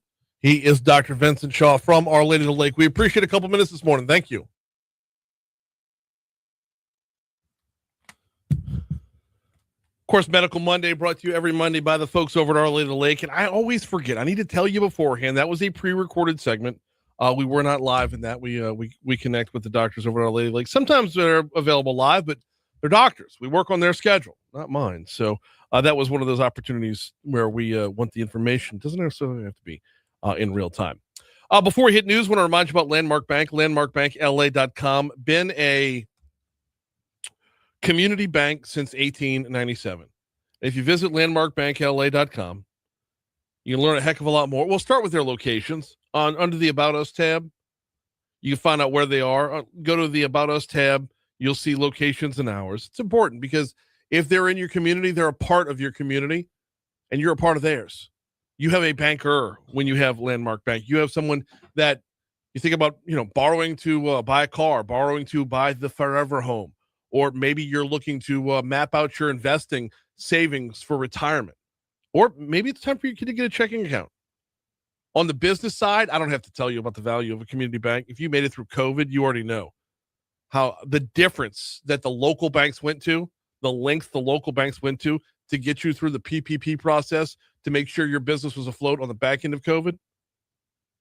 Local bank matters. Relationships matter. Landmark Bank been doing it this way since 1897. All right, give you a little bit of a rundown here for where we're headed on the show. Will Green from LABI is going to join us in our next segment. And I'm looking forward to this conversation, have been for some time. We're going to be talking about HB 620. That is a constitutional amendment that, if approved by voters, would authorize the legislature to create a single centralized system for collecting tax. This is a hot topic. We'll cover it next.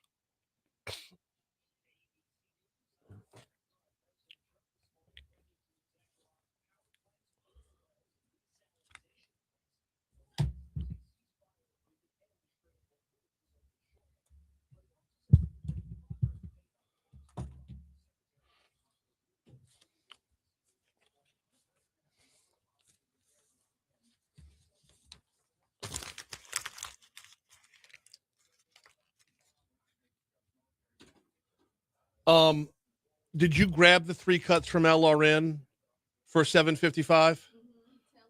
Yeah, I want you to save them because we are going to use that audio. This is another bill by Mike Eccles, and the point of the segment wasn't about the raise for teachers. the point of the segment was Mike Eccles is doing more to maximize free publicity, free press. Yeah.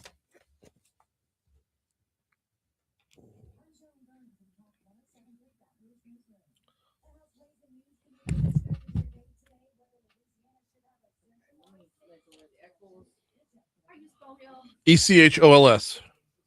Yeah, just label them Eccles 1, 2, and 3.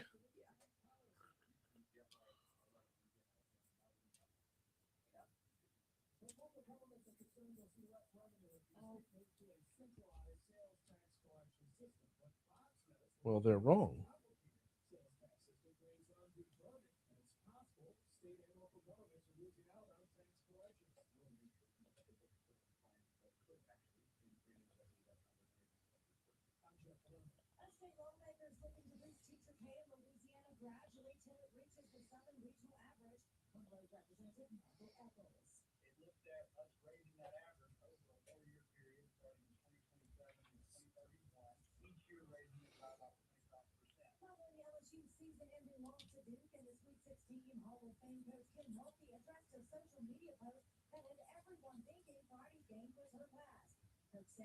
It did not have everyone thinking that. Very few people thought that.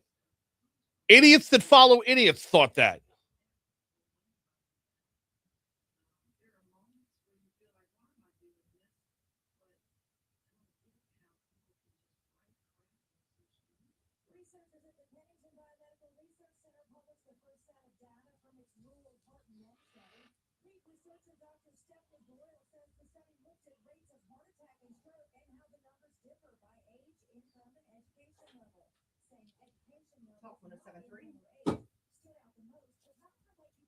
Hey, we'll come to you in 2 minutes. Okay.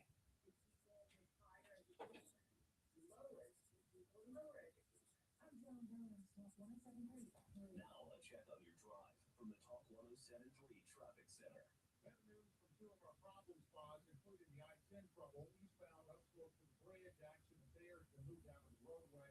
Backups remain heavy, about 6 miles for the time being, but it is starting to improve.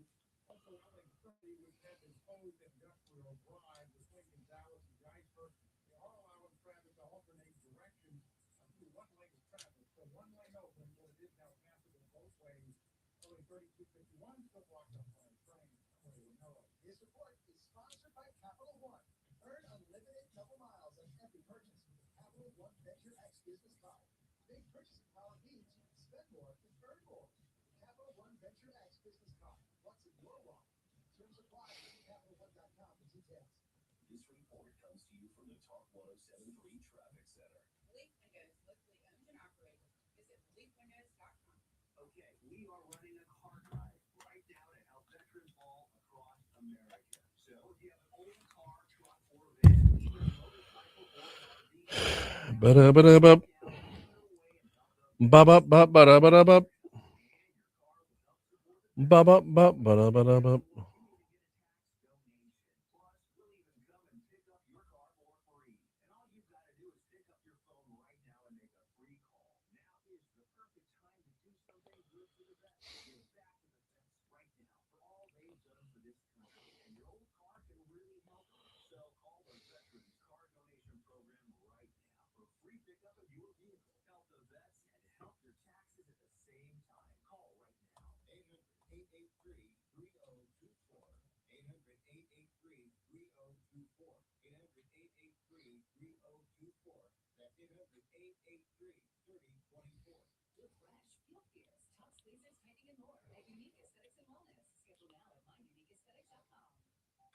Talk 107.3 weather. A few beams of sun, otherwise a decent amount of cloud cover today. Look out for a few isolated showers or thunderstorms later in the afternoon.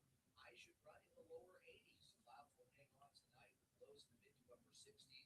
A decent chance for daily afternoon showers and storms will remain early as we settle into a summer-like pattern. Highs will remain in the 80s with lows in the 60s.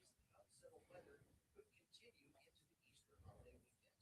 I'm meteorologist Dave Baker. Storm Station Forecast, WBRZ, Channel 2. Sharper sound, smarter talk. Talk 107.3 in HD on 100.7 HD2.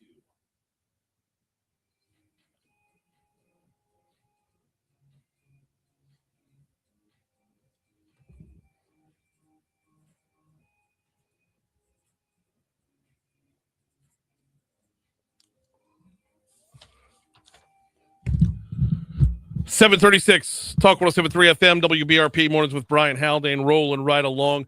Time for us to get caught up with Will Green, the president and CEO of the Louisiana Association of Business and Industry. He has got he's got a full docket this week out of the legislative session. He joins us right now. How are you, sir?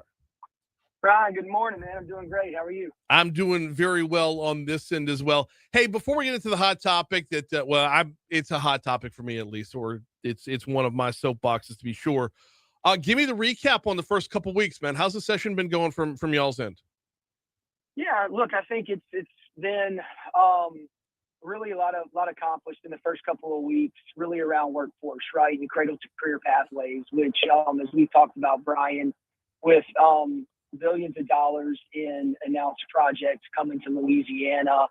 When you juxtapose that over the fact that we do have one of the lowest labor force participation rates in the South, and we still have, unfortunately, some of our working age population leaving the state at a high rate, we've got to figure out how to get more people working in Louisiana. And so it is exciting that our legislature has recognized that, and in a bipartisan fashion has gotten, in the first couple of weeks of session, some really great pieces of legislation moving to really fill some of that workforce shortage that we got coming.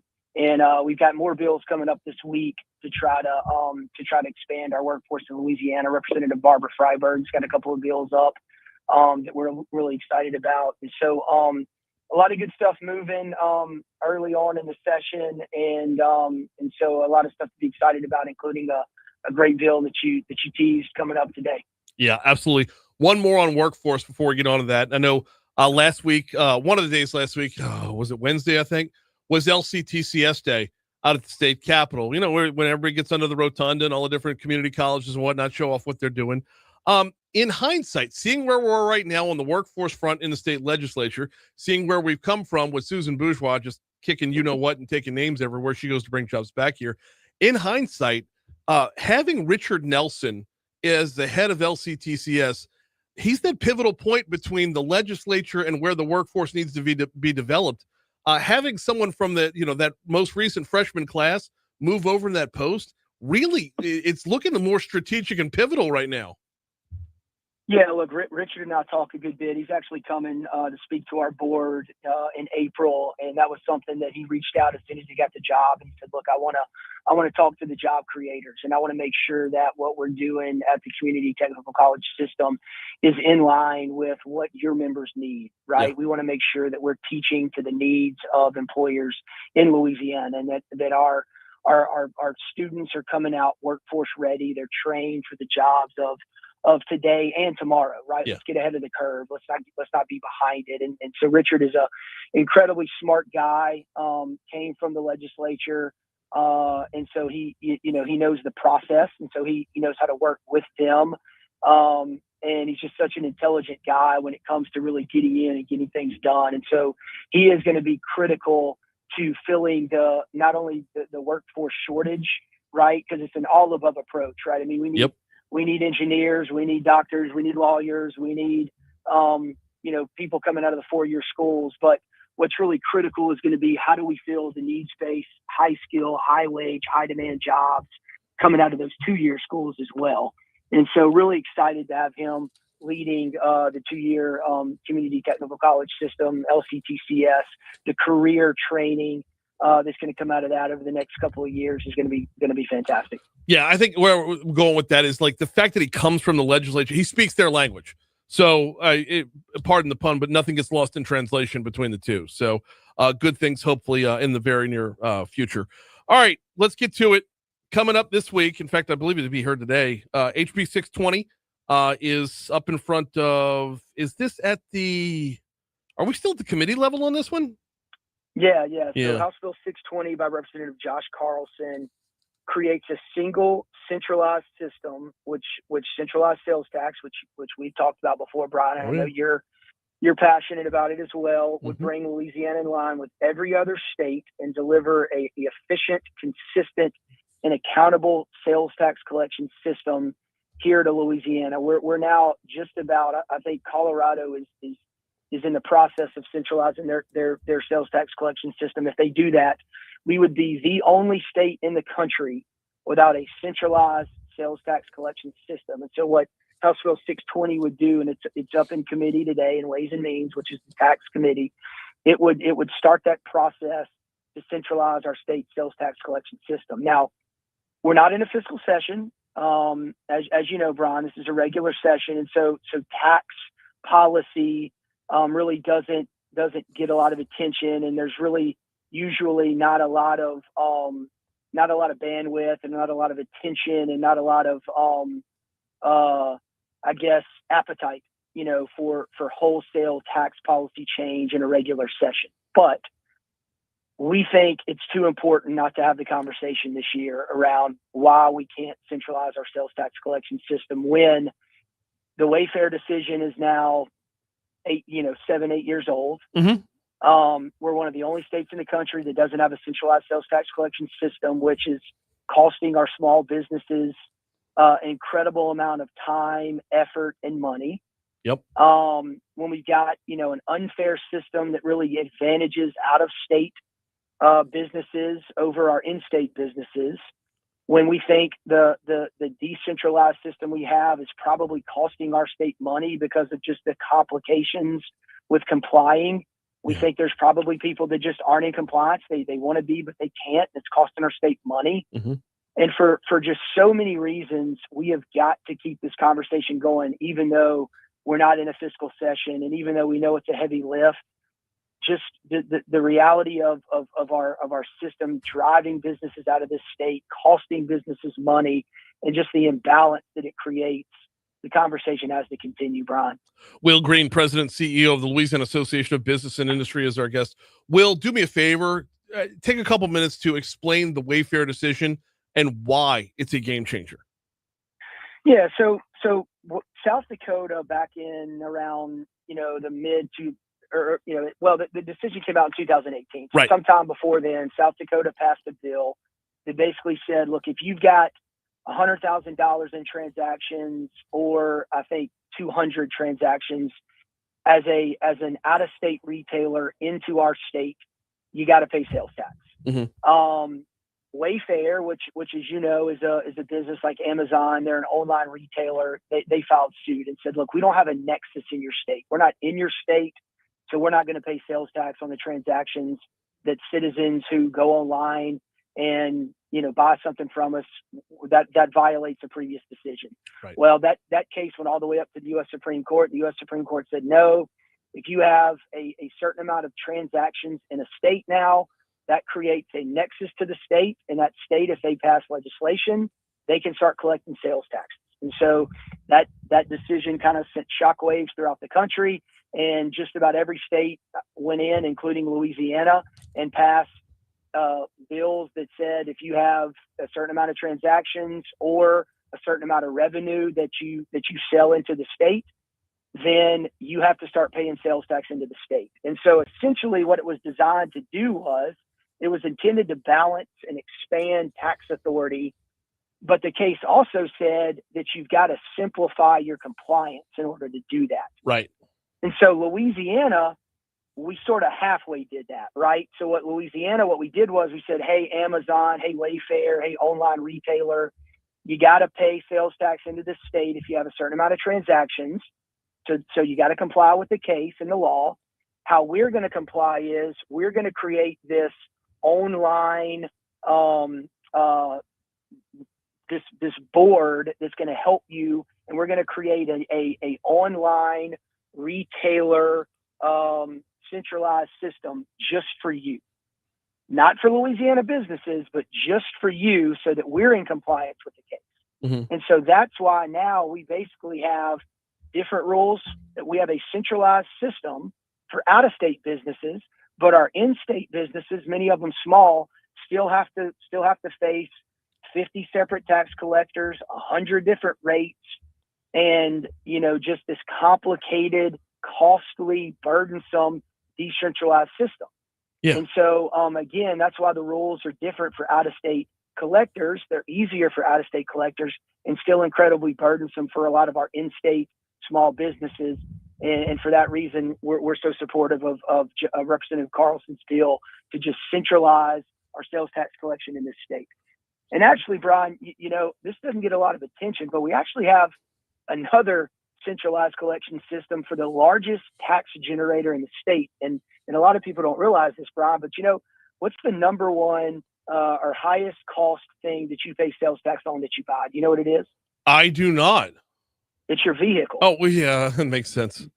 Did you know that actually our state's vehicle sales tax is centralized?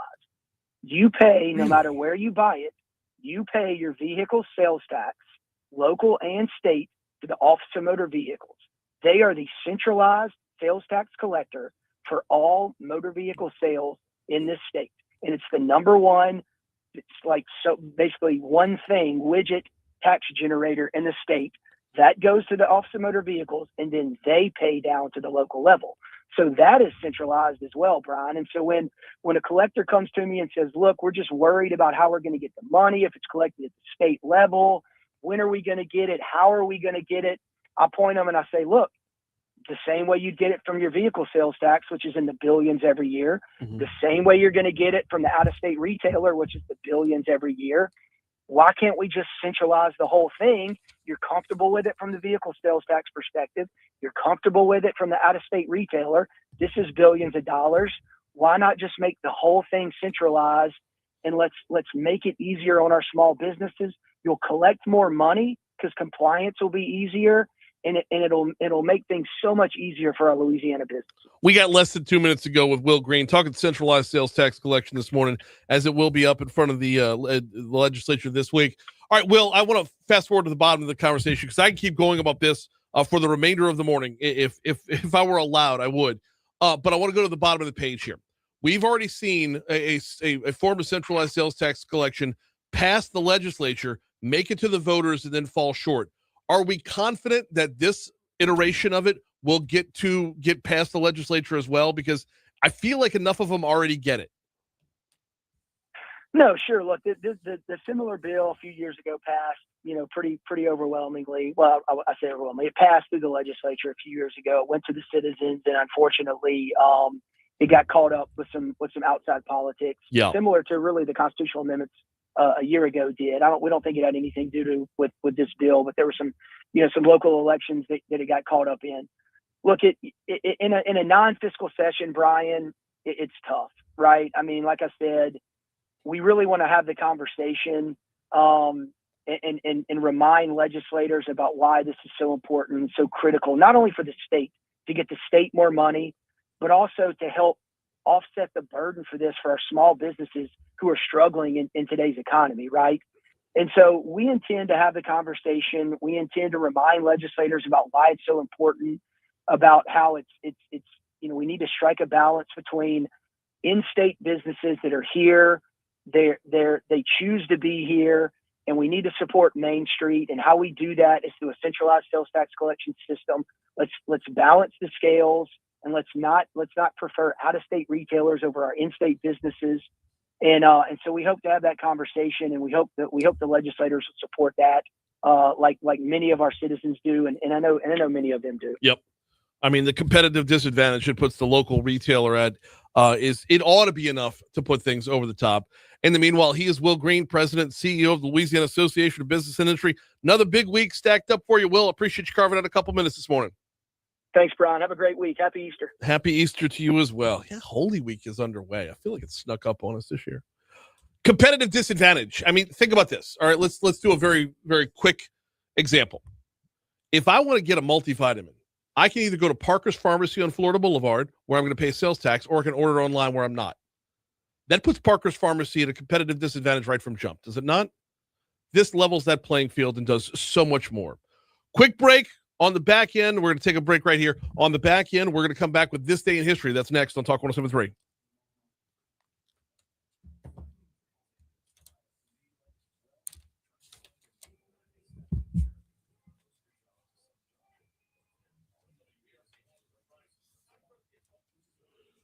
Oh, snap and doodles.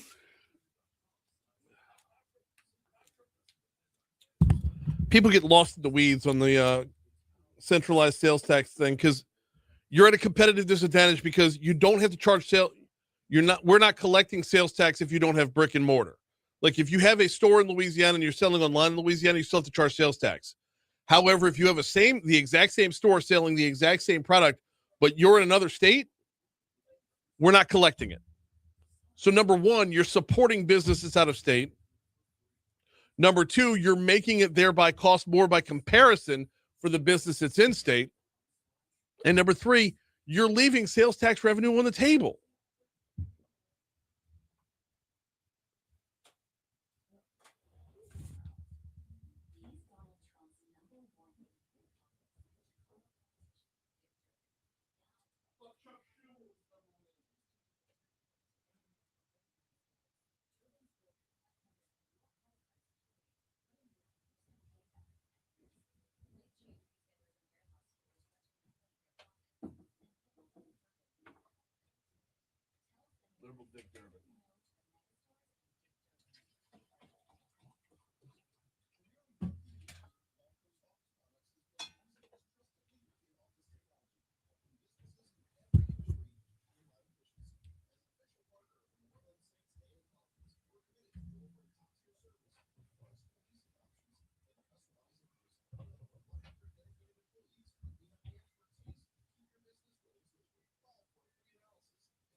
So Alondra and Taylor up there on 104.5, they're also killing my mic.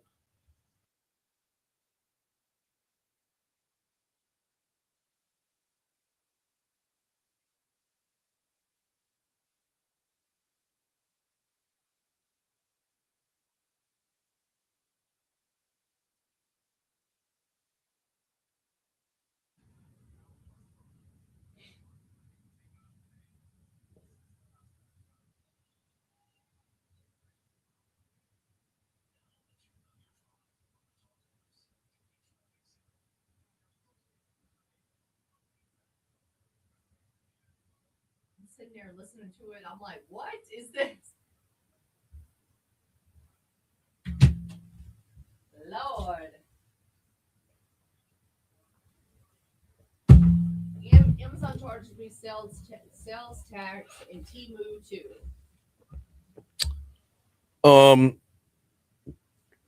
I don't know why Temu does. Amazon has a distribution center here, so I think they have to. Question is, though, okay, well, no. You're only talking about part of the equation. Amazon charges it, but is anyone collecting it? Oh, there's my pencil.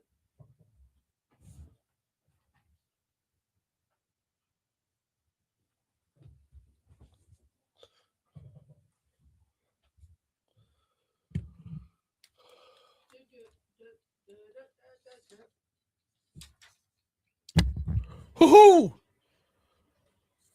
We get a busy third hour today. We'll be talking Restore the Mississippi River Delta.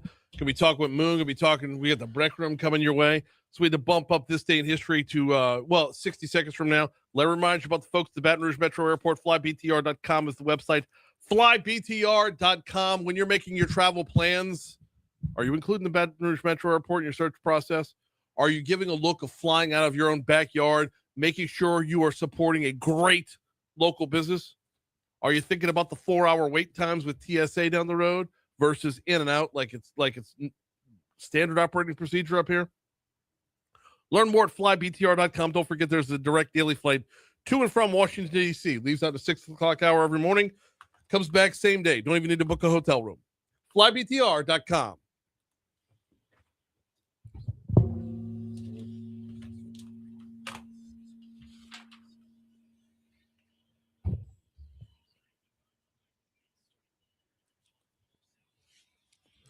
Oh, what you got, Breland? Well, there was the time when you wrote something down in pencil, you couldn't erase it. 1858, the pencil with an attached eraser against patented.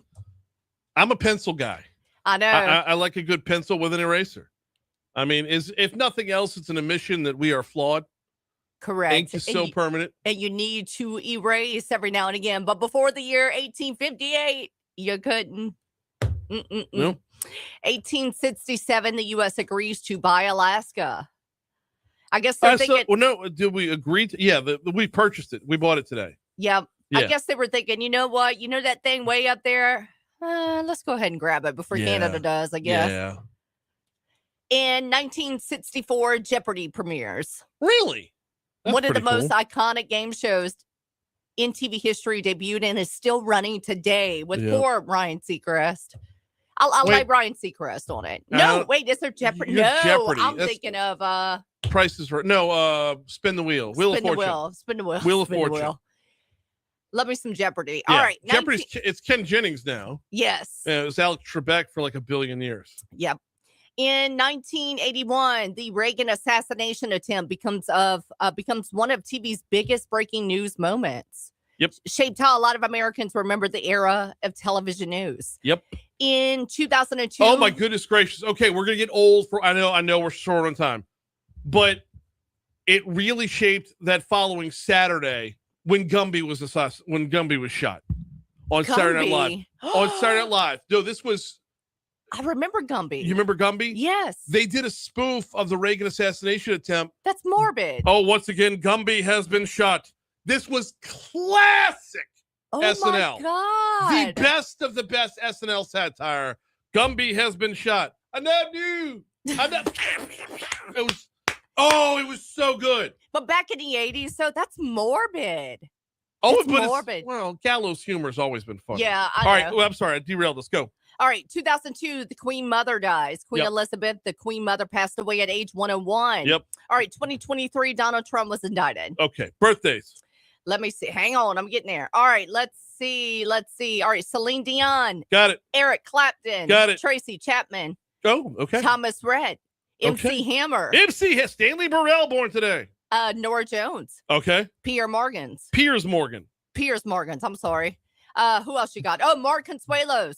I don't know who that is. That's Kelly Ripa's husband. Warren Beatty, Vincent Van Gogh, and for everybody from New Orleans, it's Angela Hill's birthday. Love it. Bill Withers passed away today. Okay. Let's see. Queen Elizabeth, already got to her. No, not Queen Elizabeth. Queen Mother. Queen Mother. I'm so sorry. National Day today. It is National Doctor Day. That's what I got as well. Are we out in time? We're finally out early. Are you kidding me? I rushed. Gotta love it. You put me on a mission. I did it. We are talking Restoring the Coast. When we come back, Lauren Bourg from Restore the Mississippi River Delta is going to be with us. There's a new survey out. What are the results? We'll break it down. That's coming up next right here on Talk 107.3 FM.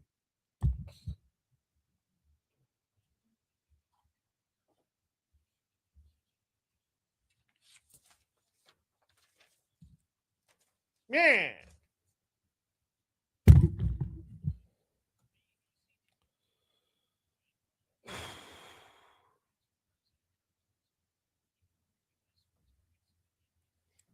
I believe he is, but the Mark Consuelos Yeah, who is that? I'm thinking of is married to Kelly Ripa and does Live with Kelly and Mark on maybe ABC. Okay. Yeah. That's fair.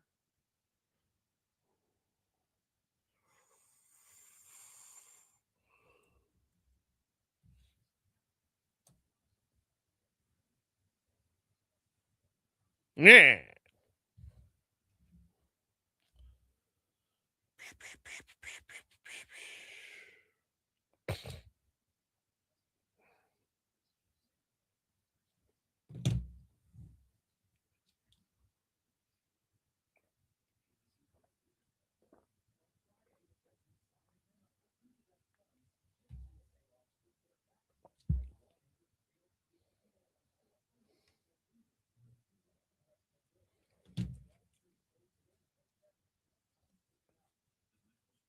Are they going to back pay these poor folks or no?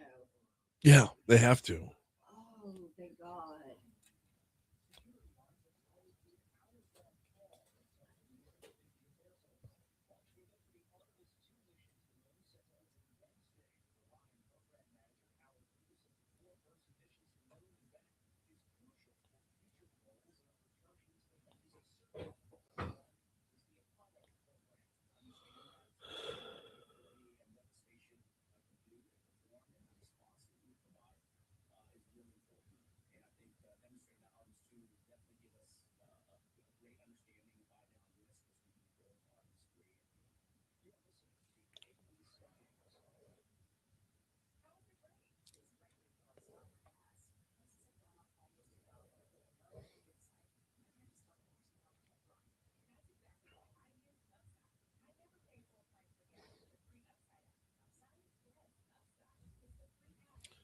All right, Lauren should be calling us.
Next time you have an in-person interview with Will, because we got like 4 that I keep rotating out.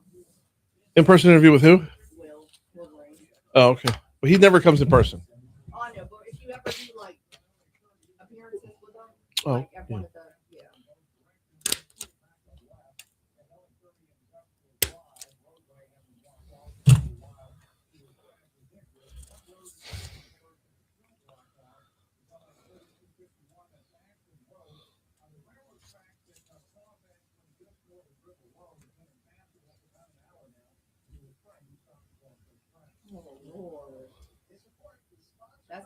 8 in the morning.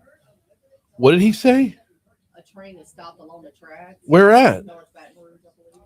See if you can pull up the map. See if you can find out. Is it blocking airline? I bet it's blocking airline. Lauren didn't call me yet. Nope.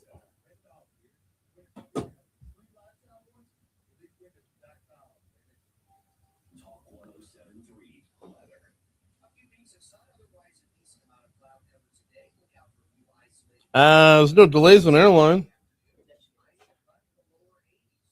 Top 107.3.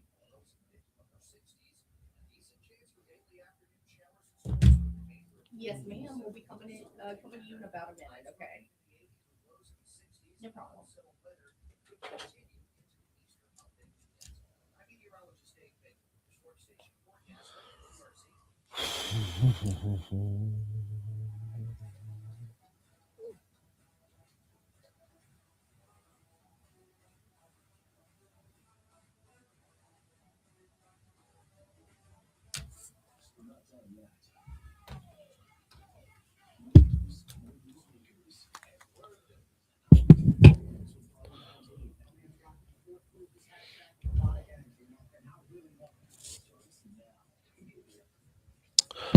.806 Talk 107.3 FM WBRP Mornings with Brian Haldane, rolling right along. Hour 3 coming your way right now. Brian here with you, Breland producing, getting you set to talk. We're going to talk coastal issues. We are going to talk about everything under the sun with Moon, and we're going to bringing back the BREC Room. It is Mondays from 8:30 to 9. We have invited the folks from BREC to talk about just about everything they've got going on.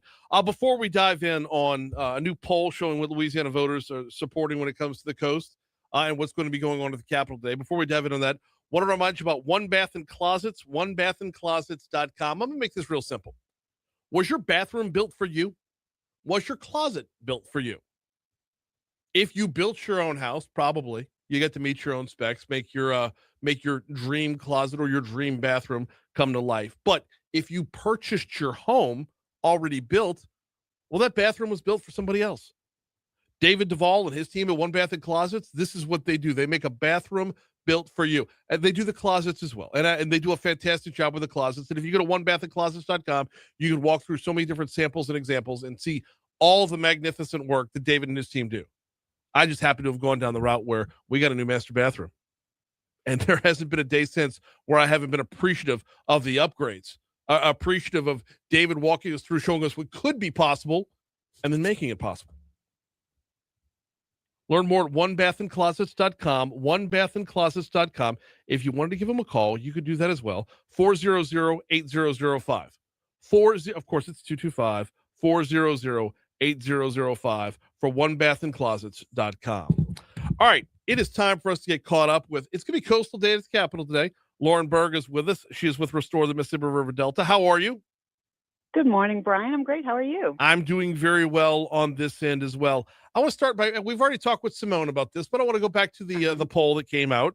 A recent poll from, y'all put out new comprehensive statewide poll from Restore the Mississippi River Delta. Talk about what voters are in favor of when it comes to our coast. What were some of the highlights?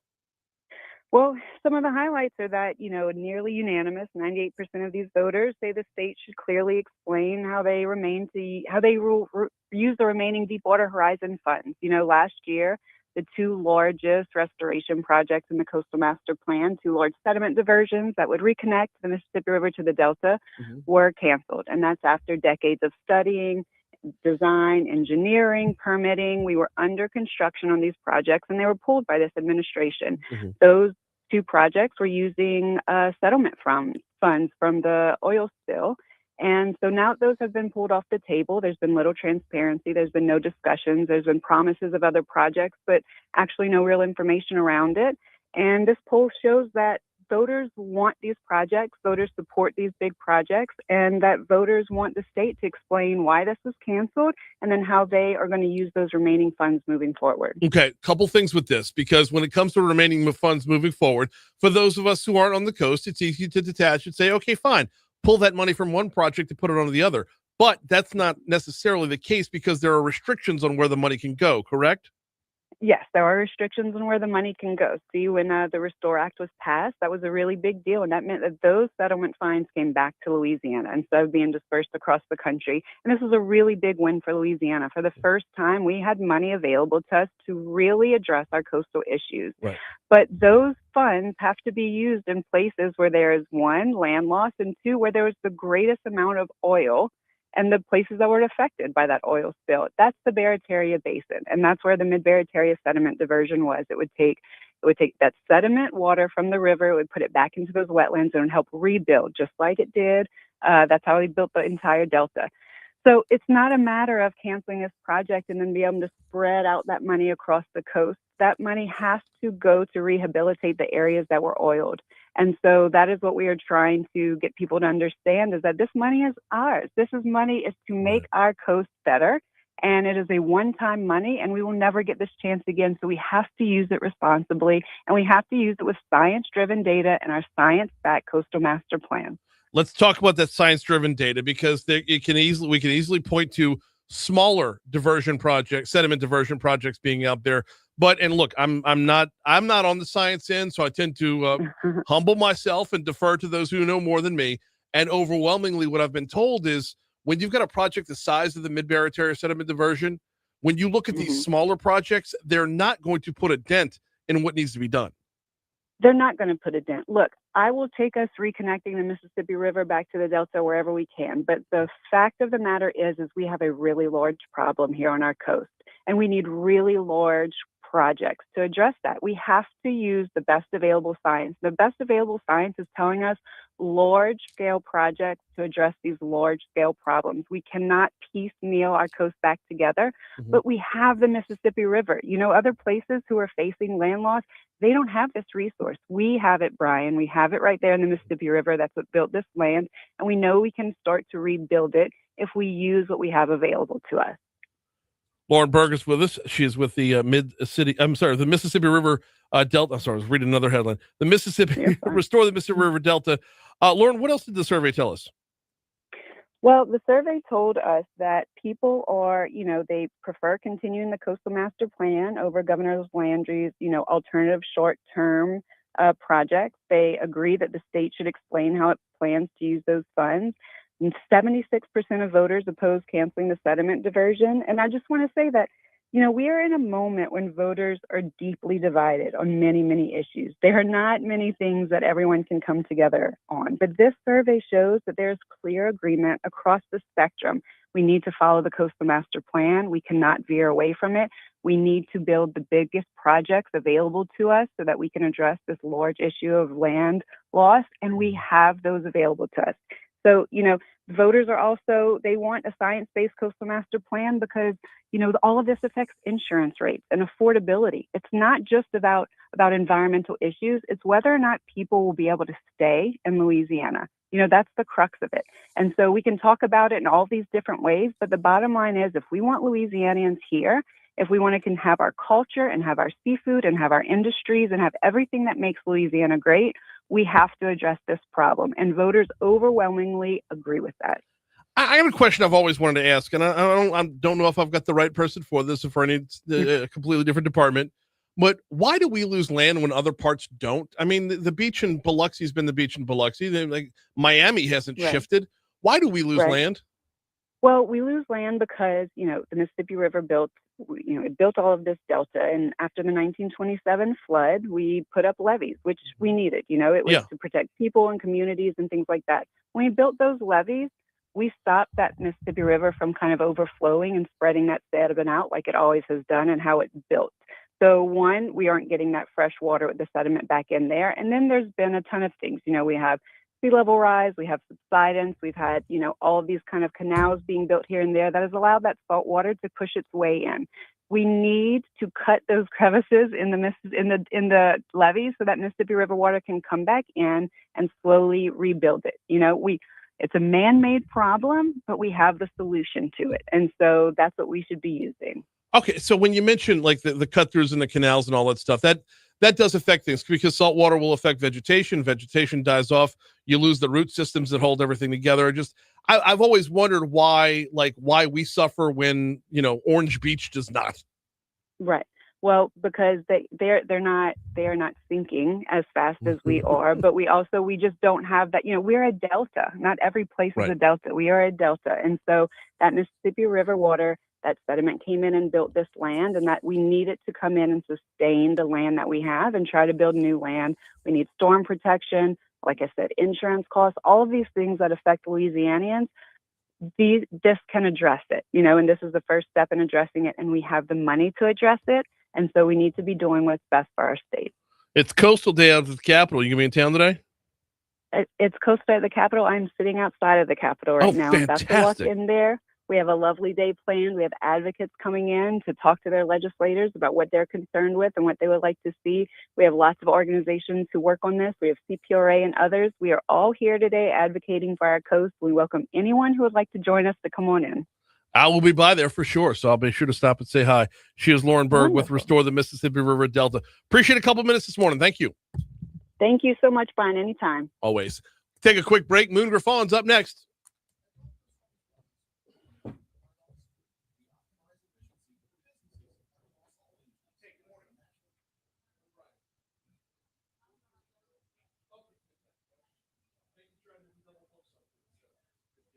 Yeah, y'all are 8:30 to 9, so appreciate you.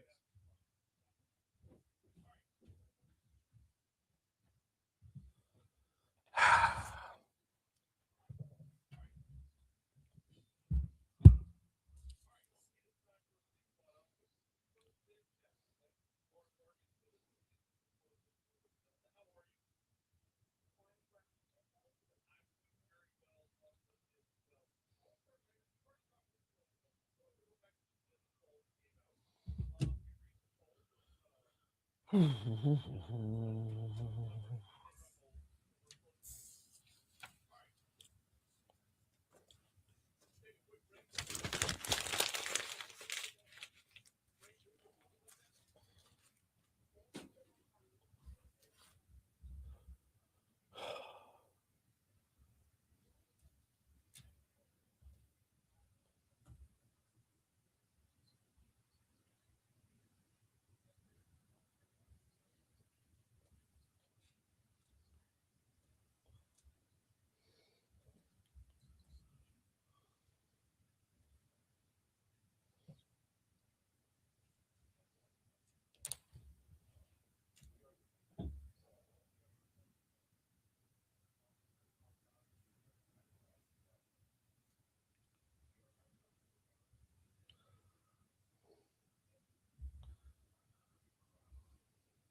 The Tiger Woods memes have been beyond compare.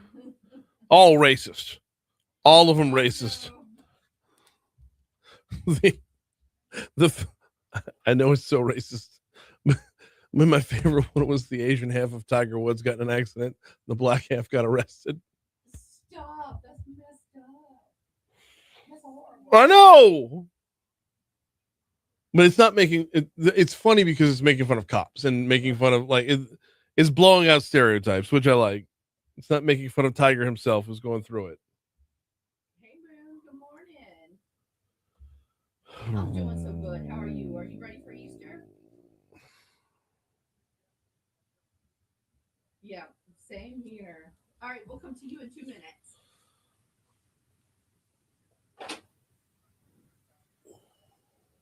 Tiger Woods won't hire a driver due to privacy reasons. No, he's just going. What privacy reasons? I don't. If I knew that I could go to the bar when I wanted and have a driver, hell yeah. Forget about it. I'm doing that. Oh. Oh.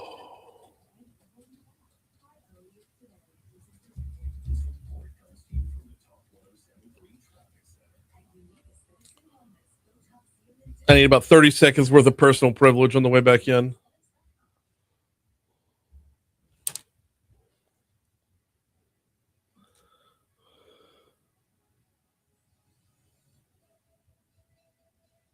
Hold on. Facebook's blowing up. What about? It's just Alan. Oh.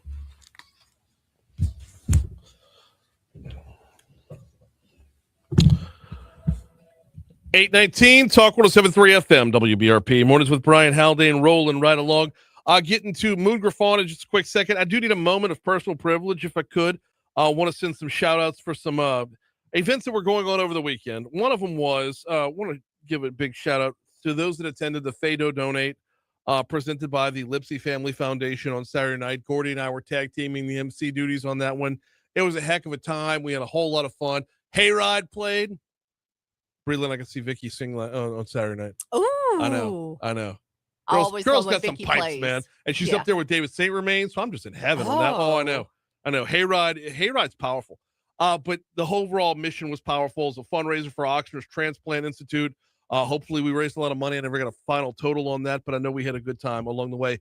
Also want to give a shout out to, you know what? Our next guest should have been at this one and not me. I thought you were going to say, I want to say thank you to Zach Bryan. No.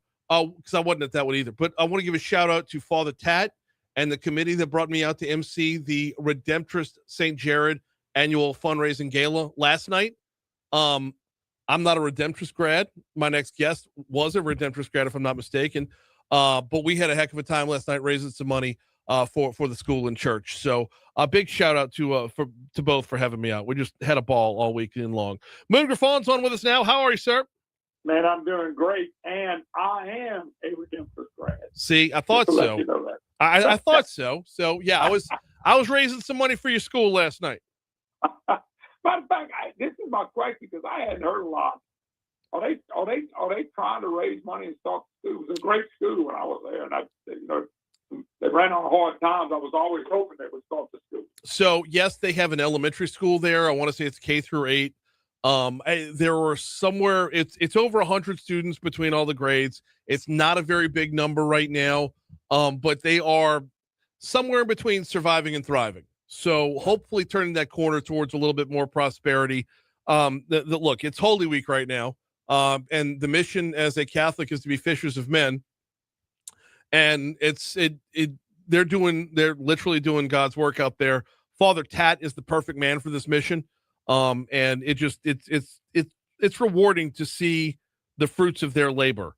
And like I said, doing great work. So hopefully after hitting a lot of negative downturn and financial setbacks, hopefully turning the corner to the right side again. Yeah, that would just be big because I know for people that graduated Redemptorist and were part of the Redemptorist deal, I was only there for 2 years, so I was in and out real quick. But still, to a lot of people that meant a lot, and they were trying to save it, and it just became a problem. I think location became a problem, and they just weren't able to do it. And I'm glad to hear you tell me. I hadn't, not living there, I hadn't heard about that, and I'm kind of glad to see they've taken a shot at it because that's what it seems like they're doing. Yeah, absolutely. All right, we got business to tend to and not a whole lot of time to talk about it. Can I ask you a question just completely out of left field to start off? Yeah. It feels like in reality, the priorities for 2026 are a war in Iran and ICE rounding up illegal immigrants. But the buzzword for 2026 was supposed to be affordability. I don't understand how either of the things that we're going after is affecting the thing that we wanted. No, actually, if you look at it, it's become unaffordable. Right. It's getting higher. It's not getting easier. I always worry when politicians say they're going to do something. You know, one year they were going well, I think they're back for 20, 30 years. It was about the poor. They want to fix the poor, and we got more poor than we ever had. And then one year it's going to be about health care, and health care is higher than it's ever been. Right. And you get the drift. Every time they say they're going to fix something, hold your wallets and run, because normally the opposite happens. And Right. I think that's probably true to almost everything they touched. And it's a shame, Brian. The problem is government, I don't care if it's local, state, or federal government, will never prosper a man. Never. It has no chance to prosper a man, no matter what program they come up with. People got to go do it themselves. And so what happens is we get trapped in believing and trusting government's going to save you, and it's not. Now, look, we have to have government. I've never been an anti-government guy. Never will.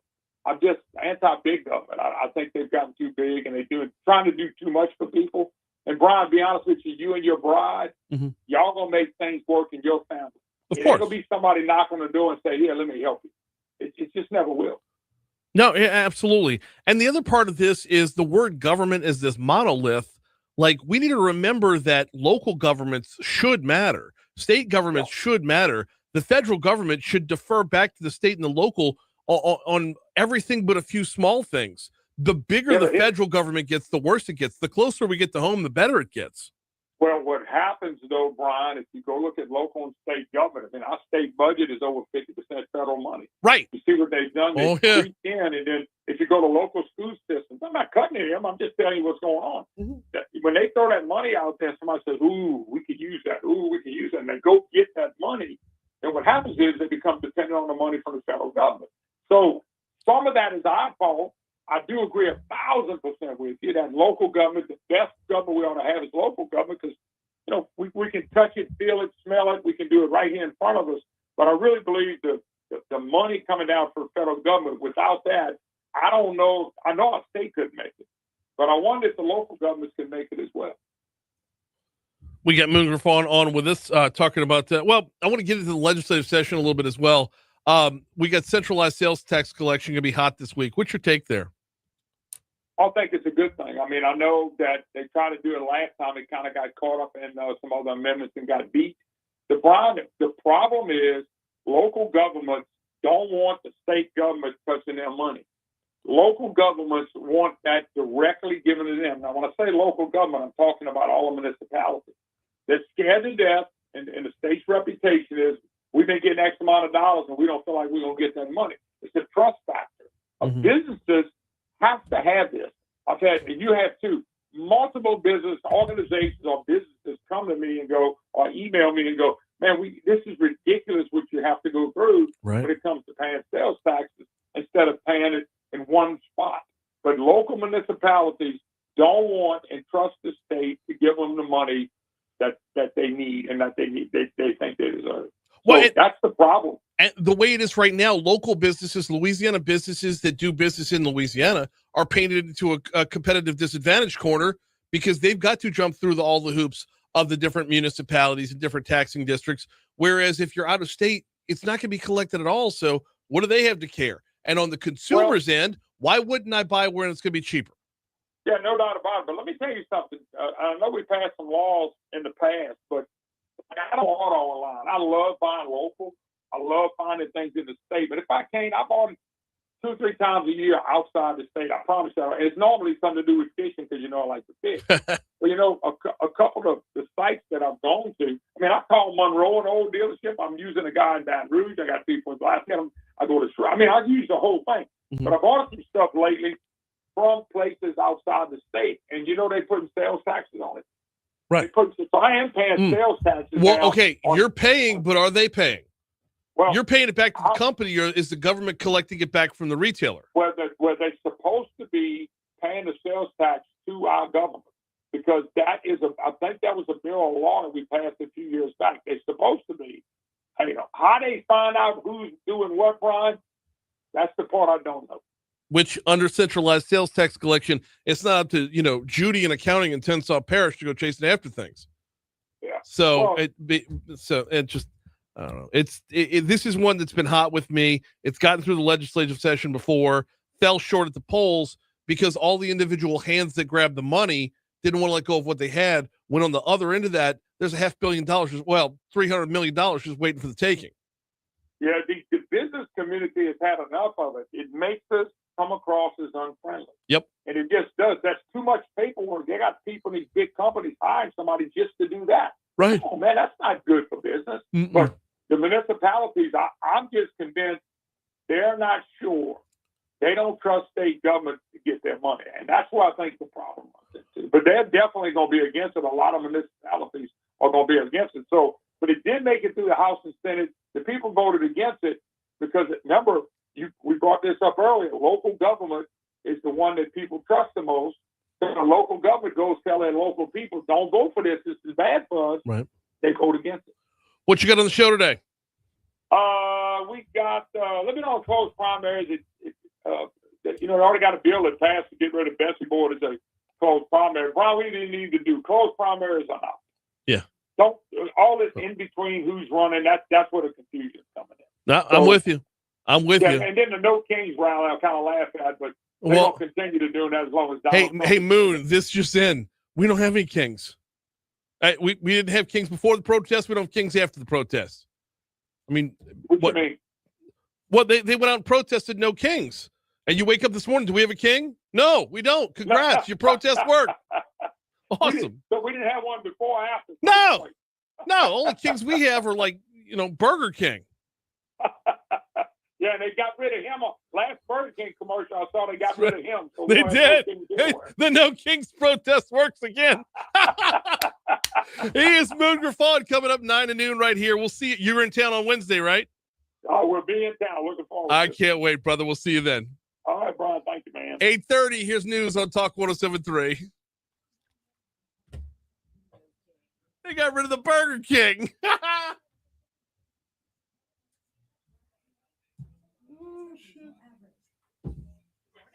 Oh, good morning.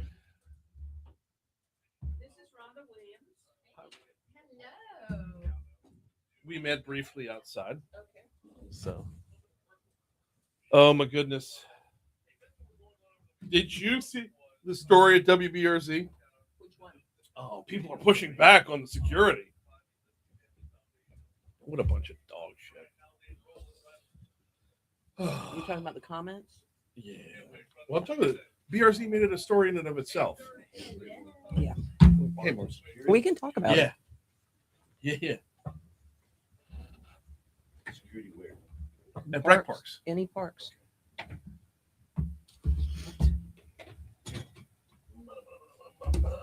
Advocate where? BRZ. BRZ. WBRZ.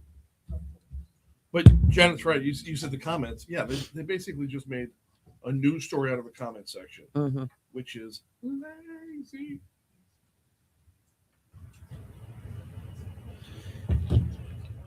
Public split on BREC possibly implementing surveillance system. You got to be kidding. BREC possibly implement surveillance across. Oh my goodness! You can't win for losing. You cannot win for losing. We need better security.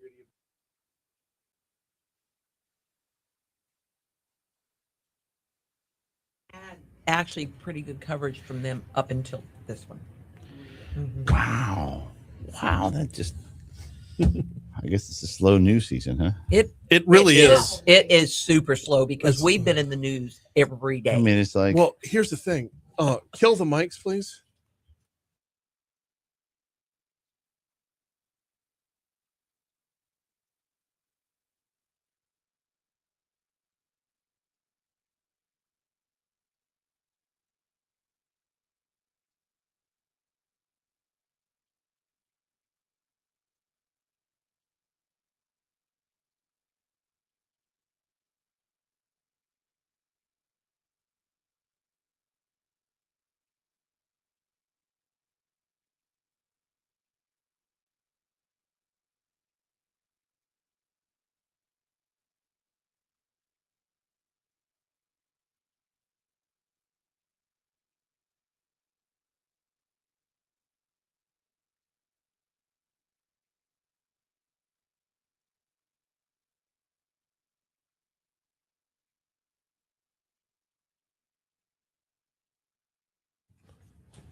It is time for the BREC Room. Every Monday, we welcome Janet Simmons, Maurice Velasquez from BREC on board to talk about a number of different topics. Man, we cover a lot of ground every week, y'all. We do. Yeah. Hey, y'all need to slow down. No, well, I don't know about that. And we get blamed for slowing down. Right. Well, you know what? Can't win for losing. Can we start there? I know. Yeah, I guess we need All to. right. So just say it. Time after time after time after time, we're told BREC needs more security. BREC needs more security. We need to tighten things up. Well, you go. We announced that we're here in this segment about a week or two ago, and now the headline is public split on BREC possibly implementing surveillance system across many parks. It just we're probably going to go with the hat that says do it. Okay. We just have to. We just have to. I mean, if our parks aren't safe, then people just aren't going to go out there. It's got to be done. Correct. It's got to be done. That is correct. Yeah. And oh, by the way, I don't know where that same news story is when it comes to every traffic camera we have, every license plate reader we have. I mean, all the cameras that get funneled into the real-time crime center at BRPD's headquarters, which is awesome. By the way, I'm not trying to make it look like that's a big brother state or whatever, but like that is our safety, that is our security, that is what we need to make sure that as a community we're not victims of crime. So you're going to find this funny. There's a BREC policy out there that says that no child can be in a BREC park if they are under the age of 6 by themselves. Under the age of 6? Yes. Okay. That's like back in the 70s. Under the age of 6? Mm-hmm. Yeah, and I haven't read the whole article that you just referred to, but the overwhelming feedback we've been getting is that it's about time, and so it has to be done because, again, whenever my kids are going to, or my grandchildren are going to go play, and I want to play with them, I'm going to be watching them. Right. Okay. But if you got a lot of people there, you got to have some assistance. Of course. If there's not a whole lot of people there, you still need assistance. Well, and not only that, last year we started off Howell Park with a security issue. Right. And so now we're looking at how can we make it so that we can keep the parks open and not have those security breaches anymore. We meet with the mayors every week, and there is a big conversation between us and the mayor's offices and the police department of partnering together, becoming stronger about this, and you'll be hearing about this hopefully in the next 30 days. But the momentum right now is all about gathering all the forces together to make sure that this is very much improved. Yep. A big part of doing this show every 8:30 till 9 on Mondays is about being open and being transparent. So that was what's in the headline, so I wanted to start there because I know y'all don't shy away from it, which is good. All right, City Park Survey. We've reopened the City Park Survey. Tell me about it. We did, and the reason we did that is because we didn't have a really good spread of a diverse group of people on the original survey. So we wanted to get more people, especially people that live in the South Baton Rouge area, to be able to chime in and give their opinion about what they want to see Brooks Park in particular. So with other parks, I would say, why does another area of the town matter? But this is City Park. This is the big one. This isn't like, well, in the original survey, it was very, very tainted in one direction. It was probably white collar people, higher income levels, and it just didn't have a good mix of diverse people. And then we asked ourselves, all right, did we do this? Did we do this? Did we do that to really go and penetrate all the different areas? Or did we just take a more of a softer approach to make it easier for the folks that have the technology, the accessibility? So we said, you know what, we need to reconsider it. And so we all felt very needed to do that. Okay, well, that's fair. But my whole point is, like, it's City Park. My voice, I live in Sherwood. Right. So my voice should be louder on Forest Park or Farrell's Ferry than it would be off Howell Park. Sure. Right. That's what's closest to me.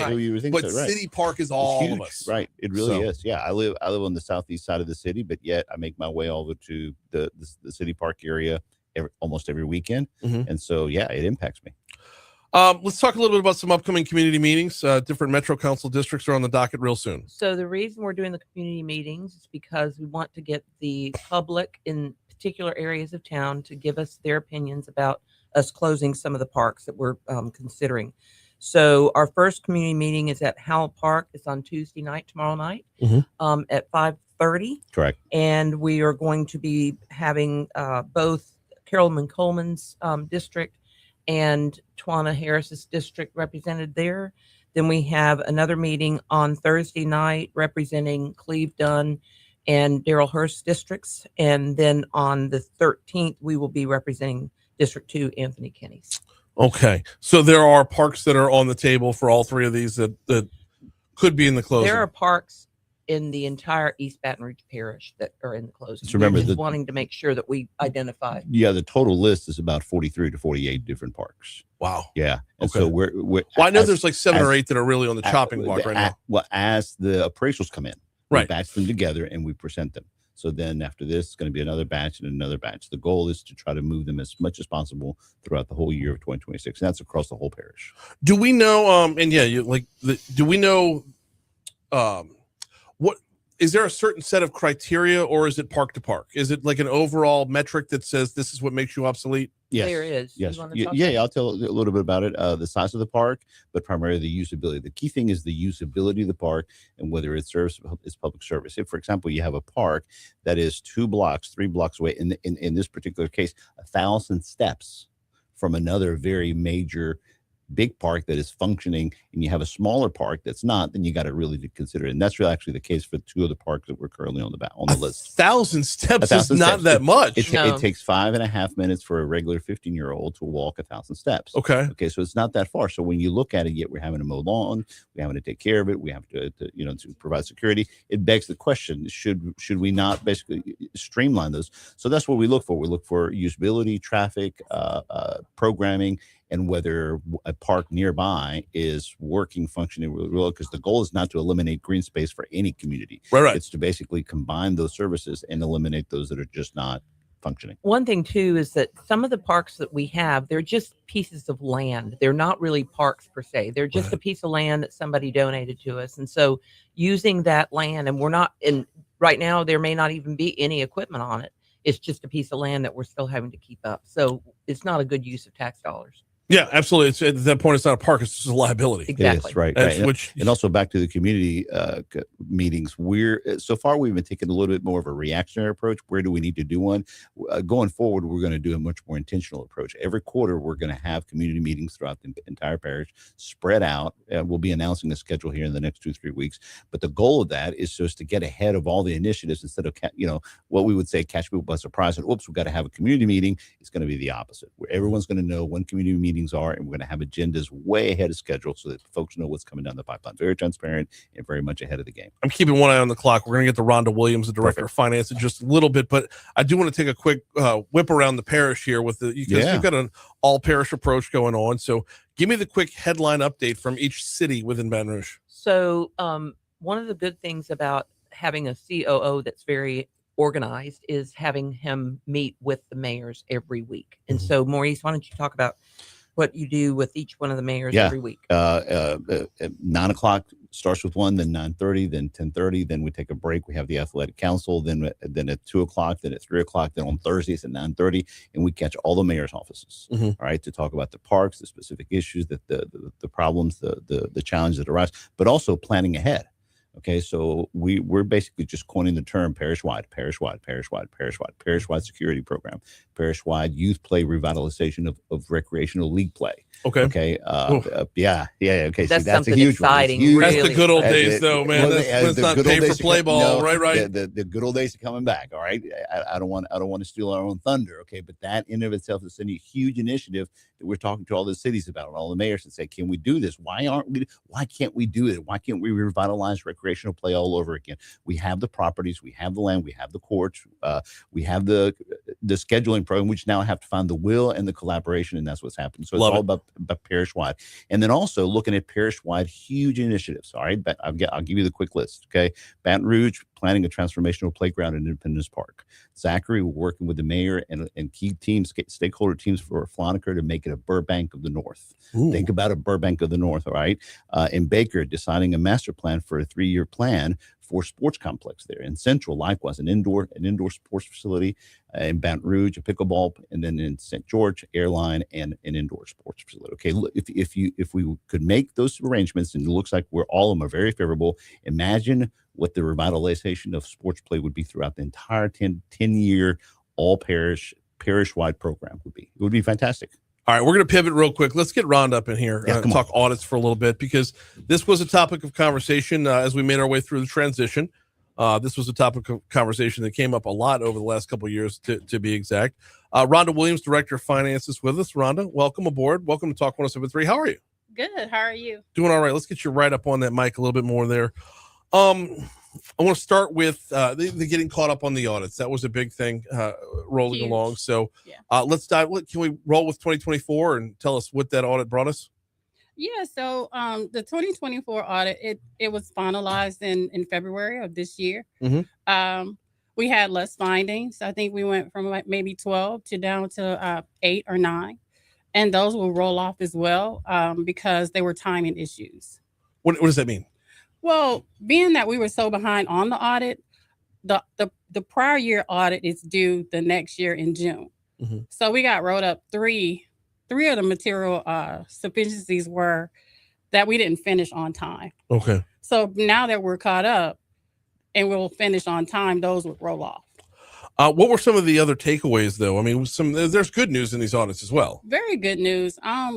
We didn't have any fraud detected, any theft detected this year for the first time in about a decade. Wow. Yes. Big. I hate for that to be such a big wow, but like, wow, that's awesome. Yeah. No fraud, no misappropriation going along with that. Can we compare and contrast 2023 to 2024? Because as you were getting caught up, I mean, they both got pushed through. So what were some of the side-by-sides from 23 to 24? We have less workarounds. We're using our system more. The one we purchased, I think, in 2021, it's called Munis. It's made by Tyler. Okay. It's the ERP system that we use. It's supposed to improve your audits, right? But we were doing workarounds in it. We weren't really using it for what we bought it for. Okay. We're now using it and pulling the actual data out of the system and giving it to the auditors, which makes it a faster process. We are talking for just a couple minutes here. We got about 3.5 minutes left with Rhonda Williams, the Director of Finance. Want to pivot over from the audits, which you said June of the next year is when they do. So 2025, you still got a couple months on? No, we start in April 20th. We start the 2025 audit. Okay, yeah. Well, actually, they've already started on it. Yeah, It's we've just already the auditors will be coming into in BREC. June. Right. In That's April. that's the drop dead day, the due date, as it were. Awesome. So I want to pivot away from that and move over to the legislative report. Yeah. Give me some highlights here. Tell me what's going on. Well, the legislators want funding by city and facility. Something that we don't receive the money by city. We receive it by millage. So I had to do a workaround for that, but we did get it done. We show the percentage of how much money we receive from the sheriff's office by city, and we show the expenses by city and facility in that report. So just for clarification purpose, what's the difference of receiving by city versus receiving by millage? Is it because you're just not talking about one big number, it's individual numbers, or how does that work? Well, we receive it by millage, which is the whole Baton Rouge and the surrounding areas. We don't receive it by city. Gotcha. So it's not broken down the way they would like on the way in. Kind of goes back to the sales tax issue, similar kind of thing. Okay. Yeah. Okay. So you have to break it down retroactively. Yes. Or deconstruct it, as it were. Yes. Now, how does it? You worked a workaround on that, which moves us forward. Give me some of the other highlights. I don't want to sound like a nerd, but I am one. So you're talking to a nerd, so that's great. Really? Yeah. So I took all of my facilities, which is like 175, and I did a pivot table and broke the pivot table down by city and grabbed the data that way. It's not perfect, but it gives them a good synopsis of what's going on in their city and how much funding is going toward their cities and their parks. Good. What do you think was the highest funded area? The highest funded area in East Baton Rouge? I'm going to say St. George. Nope. Really? It was unincorporated. Okay. And then it was Baker and Zachary. Really? Yep. That is surprising. Just based off of population, that's surprising. So, yes. Yep. All right, good to know. The benefits of doing this moving forward. Talk about what a few of the benefits are within the legislative report. I mean, again, I think it gives the people that are concerned, the stakeholders, a good synopsis of what's going on in their city, the improvements, the revenue, giving them more of a stake in what they believe is important in their area. Yeah, as things like, Well, good. Well, also it shows that there's presumptions about certain things are not necessarily correct. So, for example, you said St. Right George, off the bat, yep. right? Yep. But we're not seeing that at all. We're seeing that Zachary and Baker, unincorporated got the most funding, and this is money from 2025. Okay. So Zachary Baker got the second highest, Mm-hmm. but unincorporated got the most, and then Baton Rouge and St. George and Central were lower. Very interesting stuff. Ron, I appreciate a couple minutes this morning. Thank you so much. Thank you. We got to take a quick break. We're going to check traffic. We'll check your money now. On the back end of that break, we're going to talk with the zoo. Jim Fleshman's on the hotline. He'll join us next on Talk 107.3.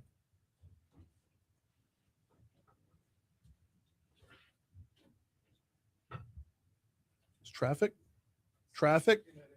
Okay. Well, that's an important part of airing it. Thank you. Thank you, Ronna.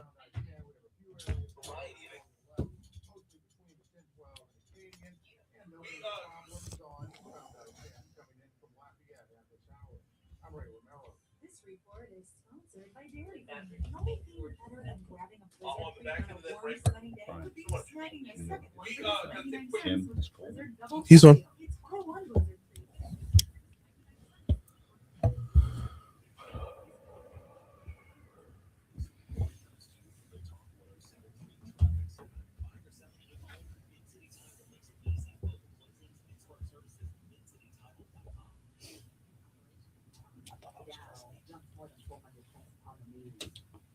And now to that hot topic, oil prices remain sharply higher by roughly 1.8%, with Brent heading for a record monthly surge as the Iran war enters its fifth week.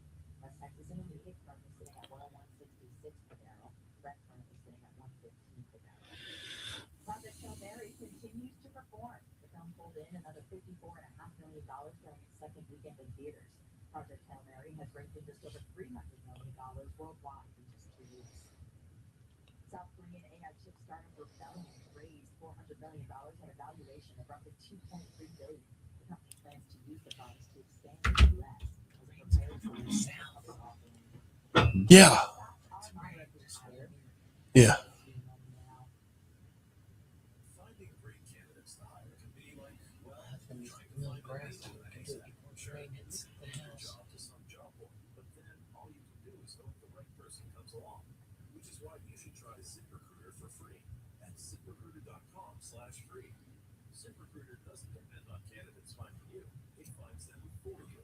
Its powerful technology identifies people with the right experience and actively invites them to apply to your job. You get qualified candidates. I'm surprised Lynn's not down for today.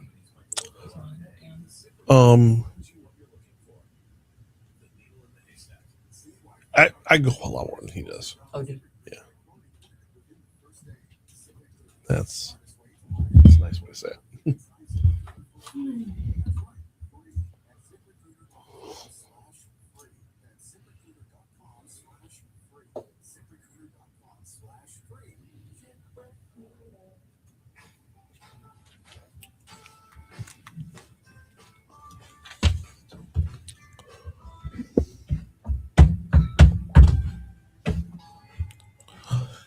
.852 Talk 107.3 FM WBRP mornings with Brian Haldane rolling right along, broadcasting live from the 180 Pros studio. We got the BREC Room rolling. We do this every Monday 8:30 till 9. Kind of hand things off to BREC because they've got a lot going on, and we try to keep up with all of it. Janet Simmons, Maurice Velasquez in studio with us, but we're going back to the hotline real quick, where we've got Zoo Director Jim Fleshman on with us. Jim, how are you, man? I'm doing great. How are you guys doing this morning? Doing very good over here as well. I'm going to start off with the most basic question. What's new? Well, we just wrapped up Zippity Zoo Fest, the zoo's 56th birthday. Mm-hmm. And so we had probably close to 6,000 people come through this weekend. So we had a busy weekend. Yeah, that does sound like a busy weekend, to be sure. Keep it along with that. For those that haven't been out in a while, what are some of the recent additions, some of the recent improvements we've seen? Well, over the since 2021, we have been through construction the whole time. And we ended up building 7 new exhibits, renovated 11 exhibits, and built 12 new buildings, including a new entrance. So that's kind of kept us busy. And right now we're in the middle of designs for a new animal ambassador building. So we should wrap those drawings up this year and that's the facility that's going to house all the animals that end up going out to schools and go to TV appearances and do meet and greets throughout the zoo. So we've got a lot planned for this year and the years coming up. Very cool stuff. Do you mind doing a little quick hitter on the 7 new and 11 renovated, so that folks that haven't been out in a while know what to look for on who's got the new HGTV zoo version? Yeah, the biggest little complex that we put up was our Hippo Springs exhibit, Sapo Springs, and there you got underwater viewing of the pygmy hippos, and they're mixed in with colobus monkeys, and then we have a large African aviary right next to it that has, I think it's 9 species of birds in it all at one time. And for those of you who haven't been in a long time, all the old concrete moats are gone. Really? We tore all those out and replaced it with what's called, this is kind of funny, it's called a ha-ha. It's actually an architectural term. And that means that you have about a 30-degree slope on the animal side so they can use the moat, and a 60-degree slope on the public side so people can't really get down to them. But then, we've built 3 new aviaries for vultures, condors, and bald eagles. Brought in bison. We just brought in some sub-Saharan species of antelope. One's called a scimitar horned oryx, and the other's called a dama gazelle. And they're have white bodies with rust necks. So they look very similar color-wise, but from a shape, one's an antelope and one's a gazelle. So it makes a good comparison. Wow, very, very cool stuff. Hey, how do we get in line for this sort of thing? Just from pull back the curtain of work in the zoo there, acquiring new animals, that doesn't happen. I mean, that's not just like you're not opening up a website and shopping. No. Well, we're an accredited member of the Association of Zoos and Aquariums, which allows us to trade with other zoos across the country. And believe it or not, we brought in, it was 56 animals came in, and we shipped out 73 over the past 2 years. And so what we do is we agree to trade with different zoos across the country. And if an animal comes to us, we pay for that. And if we send an animal somewhere else, they pay for it. We don't really buy and sell animals so much as we are paying to have them shipped to us or from us. Unbelievable stuff. Very cool stuff. 56 new animals. That's pretty big. You don't think about how big of a number that is. We got Jim Fleshman, the zoo director, on with us. Jim, what's coming up, man? Well, we're getting ready to kick off our spring season. So there's April and May is going to be where all the field trips come in. Yep. And we'll just be inundated with the kiddos in the morning and just really preparing and getting used to not being under construction. So that's really what our big focus is. And then this spring, we should be bringing in some more species of animals for us. Very, very cool stuff. Any events you got on the calendar in the near future? Well, we just finished up Zippity Zoo Fest, right. And then we've got some smaller events called Spring Green and Heart Your Zoo Day and that type of thing. And then we've got a big event coming up in September, which will be a brand new, reinvented, reimagined brew event. So, get everybody ready. Zoo. Yeah, that became a local favorite very, very quickly. It did. And we were combining it with, it's going to be brews, and then there's going to be spirits and wine as well. So we'll have some specific zones people can go into. So we're excited about this new layout that we're going to have. Very, very cool stuff. He's Jim Fleshman, zoo director. Appreciate a couple minutes this morning. Thank you. Absolutely. You guys have a great day. You do the same. Thank you, Jim. That's awesome stuff. 56 new animals coming in. And one of the cool things about the zoo is that it's not just a place that you can go and look at animals, but right. it's got some great trails, and you can get exercise and walk. And I mean, there are a lot of things that you can benefit by going to the zoo. And you have to go see the 6,000-pound hippopotamus. The 6,000-pound hippopotamus. It's fantastic. It's See, beautiful. I saw the pygmy hippo. Yeah. So that's it's a lot. Well, because the way it used to be, you had to hold your kid over the rail like Michael Jackson. You had to but the way it is now is so much better. Yeah, it is. It's so much better now. We also have another young giraffe. So we've got 3 giraffes. Beautiful. Fantastic. Beautiful. Yeah, yep. Love that as well. Really cool. Jim's on top of it out there. Hey, we got about a minute and a half left, if we could. And I know we keep punting on this every time y'all come in because you bring so much information to the table every time. But summer's getting closer. How's hiring looking right now? It's looking better. We've gotten some really good applicants for lifeguards, but we need more. Okay. And so definitely go to brec.org/careers. And we have lots of openings in different places. You want to list them out? Well, I was going to say, we also have our lifeguards get paid a really decent It's pretty good. wage. Yeah. So I think if you want to go and get paid well to be able to sit outside and just be able to enjoy the summer, watching people swim, that's a great place to go. And we have openings for camp counselors, directors, camp directors, guest services, again, lifeguards, and all on. Go find the whole list at brec.org/careers. Yep. Brec.org/careers is where they got that going on. And yeah, the pay rates start off fantastic. Pretty good. Yeah, very good. Specifically, especially for like a summer seasonal job. Yeah. I mean, look, I've got a college freshman coming home, so I might be pointing her in y'all's direction as well. In the meanwhile, I can't believe it. We actually covered everything today. I know. That might be a first for us. That might be a first to have nothing left on the cutting room floor. Give us a few more minutes. We'll come up. No, well, Moon will get upset with that because he's up next. Janet, Maurice, thank y'all so much. Greatly appreciate it. Everybody. Also, thanks to Rhonda and thanks to Jim for hopping on board. I mean, just look, as a citizen of East Baton Rouge Parish, the work getting caught up on the audits, I don't want that to be undersold. That was a big. Rhonda's done a fantastic job. She absolutely has. Absolutely has. Superb. Heroes. All right, that's going to do it for us. Moon's next. All right, Facebook, we got to get out of here. We got Monday meeting. We'll see you later.